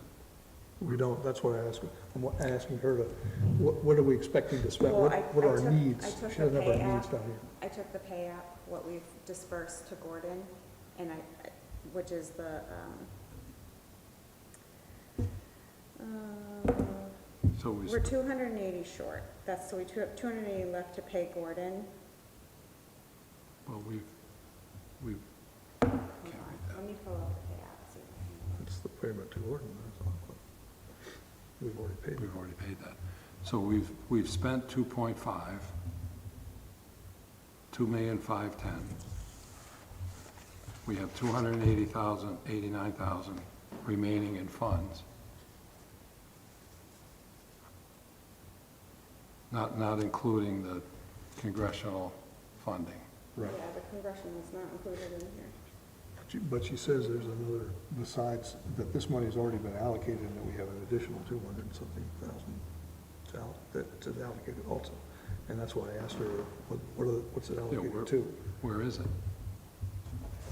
Where's it supposed to go to? It's not on here, that's what I'm saying. She says she has, you know, did you see the thing from Mike Burke about, Yep. they gotta buy that, so that's an additional 79,000 or something. Yeah, but that was budgeted for. Well, We had that's- budgeted for but that's- 75,000. But that's part of this 289. Yeah, Right, but what I'm saying is, then there's another payment to Gordon, she's saying, which we don't see here. well, it can't be because we've already, okay, I get it. So, It's a future payment. yeah, but it's still gonna roll out to 2.8. I think so too, but then there's small fire station. Yep. So I wanted her to detail what we haven't spent yet, what we haven't paid out yet. Right, that makes sense. Yeah. I'd like to see how we're short 280. And we'll know that when she gives us the numbers, I think. Because if this Okay, money, So we need 498,000 to finish Gordon. We've already paid in So- 401, we need 498 So more. I took.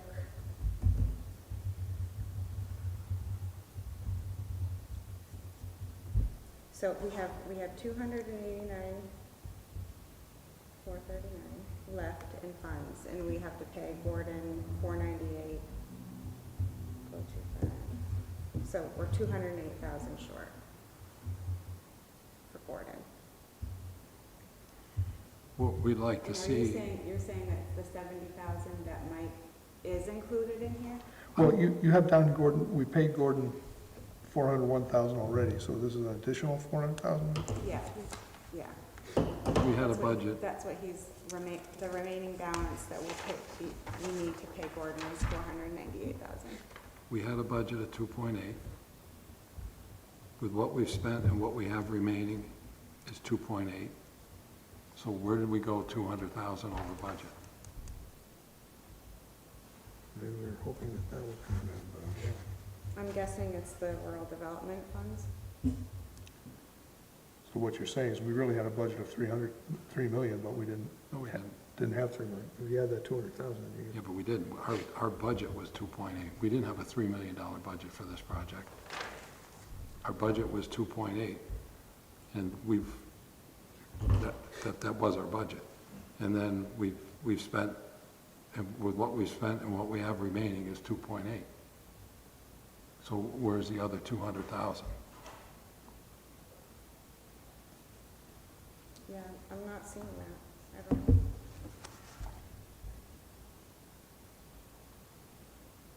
you know, it's what made us go over budgets, what Phil's asking. 'Cause we did not have a $3 million budget. Where are you getting the 3 million? I'm saying, right at the bottom graph, we're showing on the left-hand side a budget of 2.8. We're showing the warrant article. The warrant article is really irrelevant. Yep.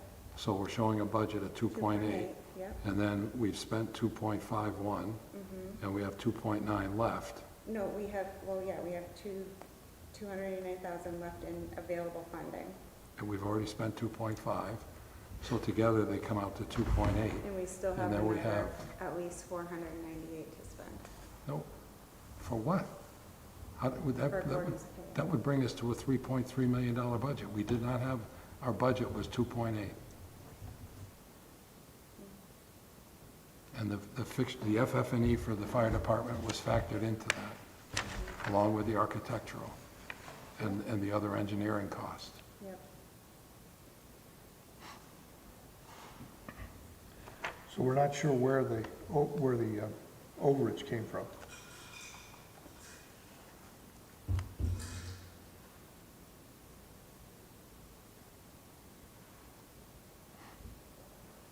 I don't know. is right on their budget. Gordon is on their budget? Like I said, I think it's just the initial not getting the 5,000 in grant funding.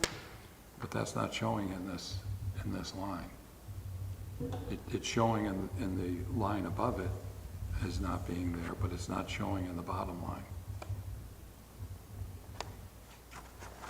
If we had the 200,000, we would have essentially had 3 million.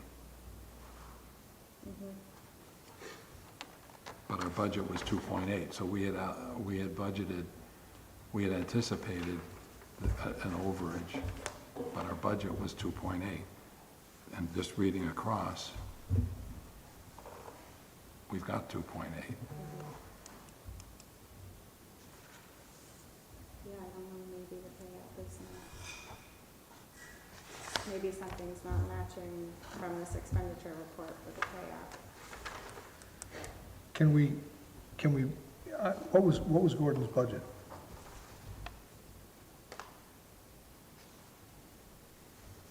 If I can look back here and see, we paid him, you know, we paid in September,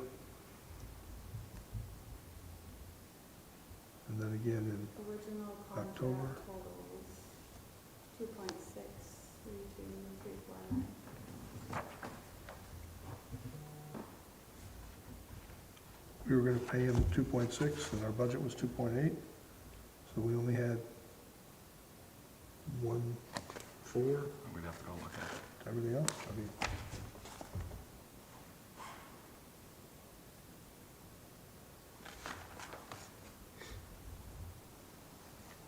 We had felt comfortable with the work that DPW was going to do, that we would get the construction budget down to 2.5, and then had 300,000 in soft costs, which is what got us to 2.8. And maybe we didn't reach that, or maybe those credits haven't been factored in yet. Yeah, I'm wondering if those credits have been factored in. That would be hopeful. I would really hope that that was true. And the Invest NH funds have traditionally been used for infrastructure, so it'd be an appropriate use. To be determined.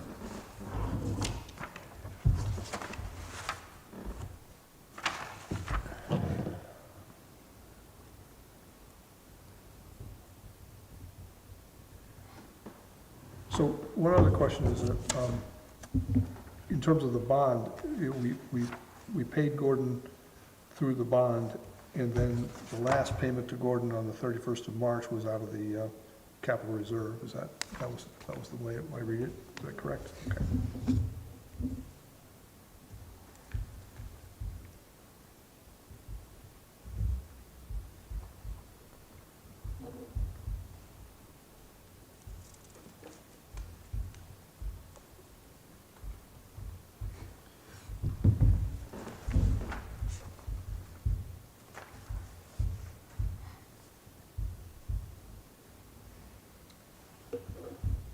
That's how much you got for Gordon, yeah. Wow. So then the money, then we're getting the other things.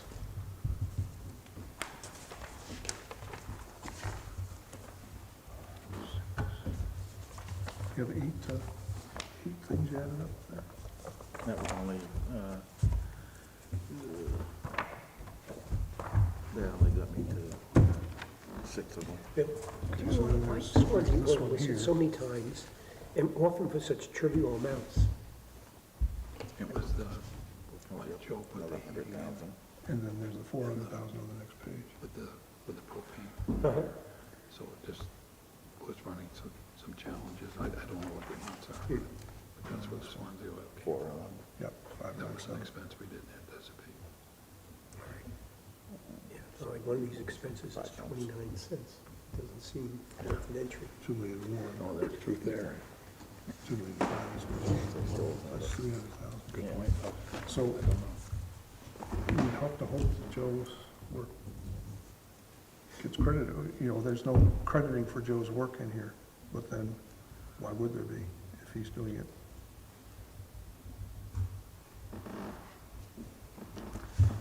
All right, let's move on to the Yep. consider an approved net metering account. Thank you, Lori.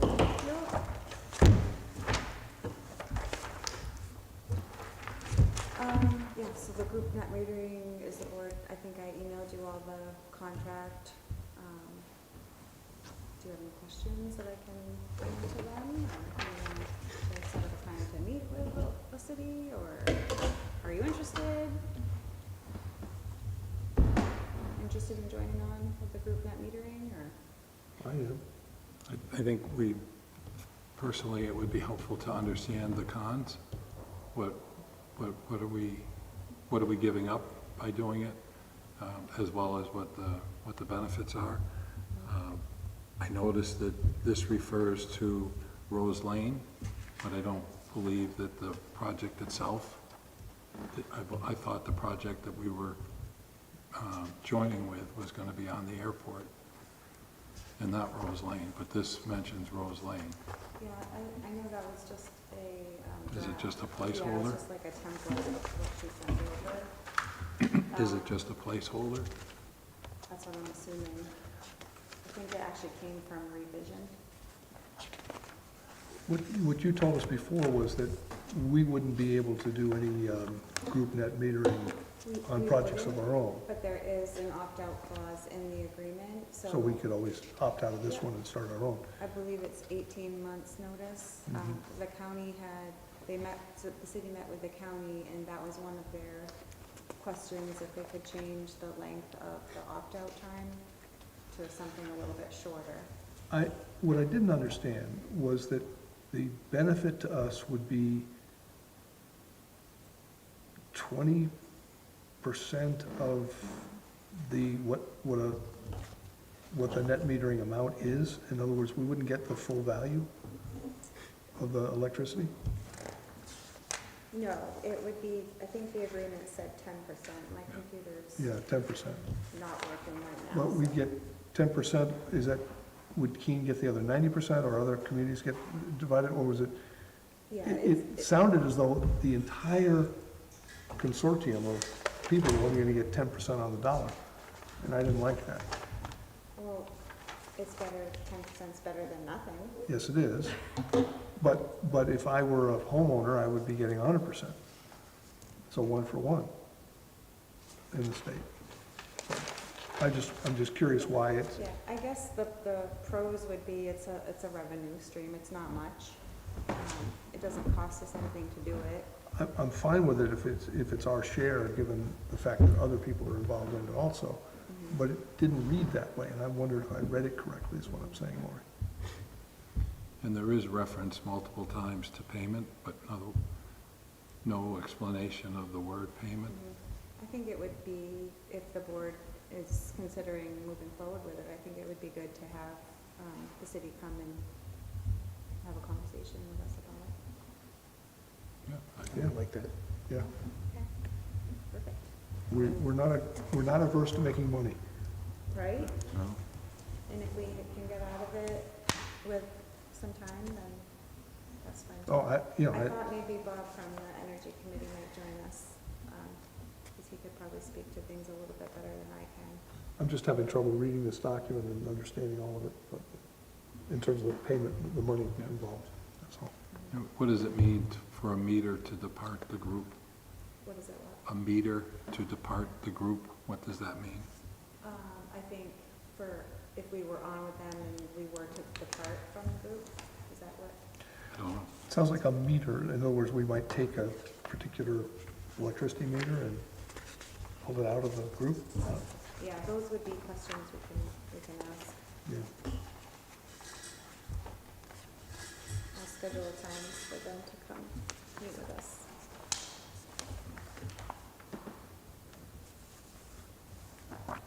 That'd be good. Thanks, Lori.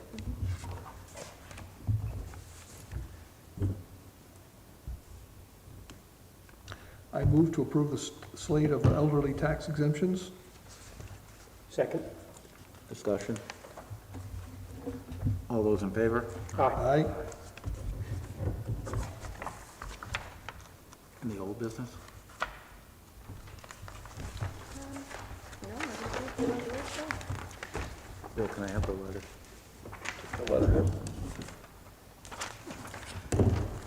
Oh, yes. So we received a letter, dear members of the Swanzey Town Selectmen and Town Administrator, I am writing this letter to express my appreciation for Fire Chief Eric Maxson.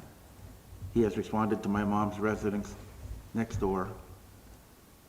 I can't read what the name is, but. You don't have to read names. but- Okay. For multiple emergencies for herself and my stepfather, Jim, who has since passed away. This letter is long overdue. Chief Maxson approaches every emergency in his calm, measured manner, which is a great comfort to those in distress. My mom has even requested his presence when she's had minor issues because Eric makes everything better. I assured her he was busy on emergency calls. Now that the beautiful fire station is nearing fruition, we know that Chief Maxson has played a central role and has been a driving force for many years with his dedication and unwavering determination to see through completion. Swanky should be very proud to have his steady hand and leadership, as he is the epitome of humble public servant. He deserves recognition for always being a constant professional. Sincerely, Lynn Castagna. Very nice. Great, very nicely. So you Thanks use for words reading like that, Mark. epitome of fruition, Yeah. which is good. Thank you, Mark. You're welcome.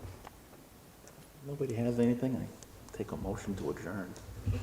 I would like to just briefly talk about the contract that was sent to us today, and then I have one non-public, unless there's a desire to discuss it in public, which I don't think would be recommended. And is there an administrative update? I see number 10. We talked about the group net metering. I was afraid you were going to tell us something awful. No, nothing awful. Good. We did meet with Coyle and Tanner and DOT yesterday. Stefan, Mike, and Jay joined in on the call as well.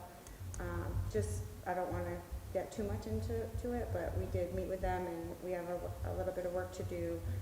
Julie's going to reach out to the Department of Natural and Cultural Resources to see if they would accept some of the changes that we talked about with Hoyle and Tanner. It was pretty in-depth, Jay. I'm sure you can attest to that. So we're working to try to reduce those costs overall, but if we can reduce the costs, it's not going to be $1 million worth of funding. So we're just going to have some tough decisions to make over the next several months and find a way to make it work, because we know that the board is committed to resolving it. We don't want to just stop midstream and we'd be on the hook for, I think, $100,000 if we did that, and I don't think the board would want to go that route. So I think, I thought I did some calculations. I think because the voters approved 364,000, I think it was, and we're about, with the increase, the 80-20 match, we're short about 250,000, I think I calculated, so. I just don't understand how they could increase it so much. Yeah, they stated their claim yesterday. Jay, like I said, Jay can attest to that. It's very technical information, way over my head, but they're gonna work. Coyle and Tanner's gonna create a list of things that they could do, and Julie's gonna take some of those items that she works for the Department of Transportation. She's gonna take those to the Division of Natural and Cultural Resources and see if they would be acceptable reductions. I mean, we got down into the specs of gravel and the soils and stuff that, it's a federally funded project, so there's more strings attached. So there are a couple things that I can tell you, Adam, about that. Alan, sorry. they didn't do an in-depth estimate prior to this year. It was January where they would finish that. And they discovered there was a whole bunch of other stuff that they had to do, which doesn't help us much because we went to the polls in March and we got this stuff approved. But you have to do, it's not fixing it, it's construction. So you have to actually construct the trail. It has to be from roadway to roadway, so it has to be basically from the 2 intersections to Holbrook Road. That, you can't do parts of it, you have to do all of it. Yeah, Mike did ask, can we just fix, Krebs Canyon? We can't do that, because the plan was federally funded for that whole slate, that whole section, so we can't just do one section and not another. And Mike asked if there's some additional funding that might be available through another grant source, if we can combine the two, and the DOT people said, we've never done that before, we could look into it, but we've never done that before with 2 funding sources, and that's only about $100,000 anyway that would come from that source. But he was hoping that somehow that would help with things. And the other thing they said was that, what they're doing is they're taking off a top couple inches of the rail trail and putting it elsewhere into the canyons they're filling up. And then they're adding and they're building up the rail trail up several inches so that the drainage is better. So they're actually constructing a higher rail trail, and they said they could change from a 10-foot wide bed to a 8-foot wide bed, and that would cut costs. But then you worry about 8-foot wide being adequate enough. And I think they need to ask the state. they need to ask the state whether that works. They need to Yeah. ask if that is possible. Is that possible? But those are some of the things that were discussed. It was, for me, listening to it, I've learned a lot about what the problem really is. I didn't learn a lot about what the solutions are. Thank you. Money. Welcome to my world. So we received today the proposed contract from Cheshire EMS. Yes. And we'd had expression of desire on the part of the fire department leadership to have an opportunity to review it. And also just wanted to check on what the process is for the RFP and the timing for that to go out. I'm working on it. I'm not halfway done, but I think I put the timeline for, I think I put to have it out by the 13th, hopefully sooner, and then proposals due back by May 29th. Great. So was anybody else, 27th, I think. in terms of that contract, was anybody else surprised that we're charged $46 a person in Swanzey? No. Okay.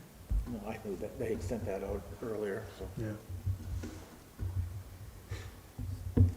Okay, then the other is, it's up to you all. It has to do with an email that I received yesterday, which was a disclosure of non-public information and sealed minutes. It's up to you whether you want to have it in public or in non-public. Should we wait till Jim's back? There's no need to wait. It's just whether or not to unseal minutes. Nope, it's a question of why information that was discussed in non-public and the minutes were sealed, why that information was disclosed. I think that should be a non-public discussion. I agree. Okay with that? I move that we move to. Anything else before you leave, Scott? Keep up the good work. Hey, thanks for everything tonight, Scott. It would be under reputation. I move that we move to a non-public meeting under reputation, RSA 91-A3. 2.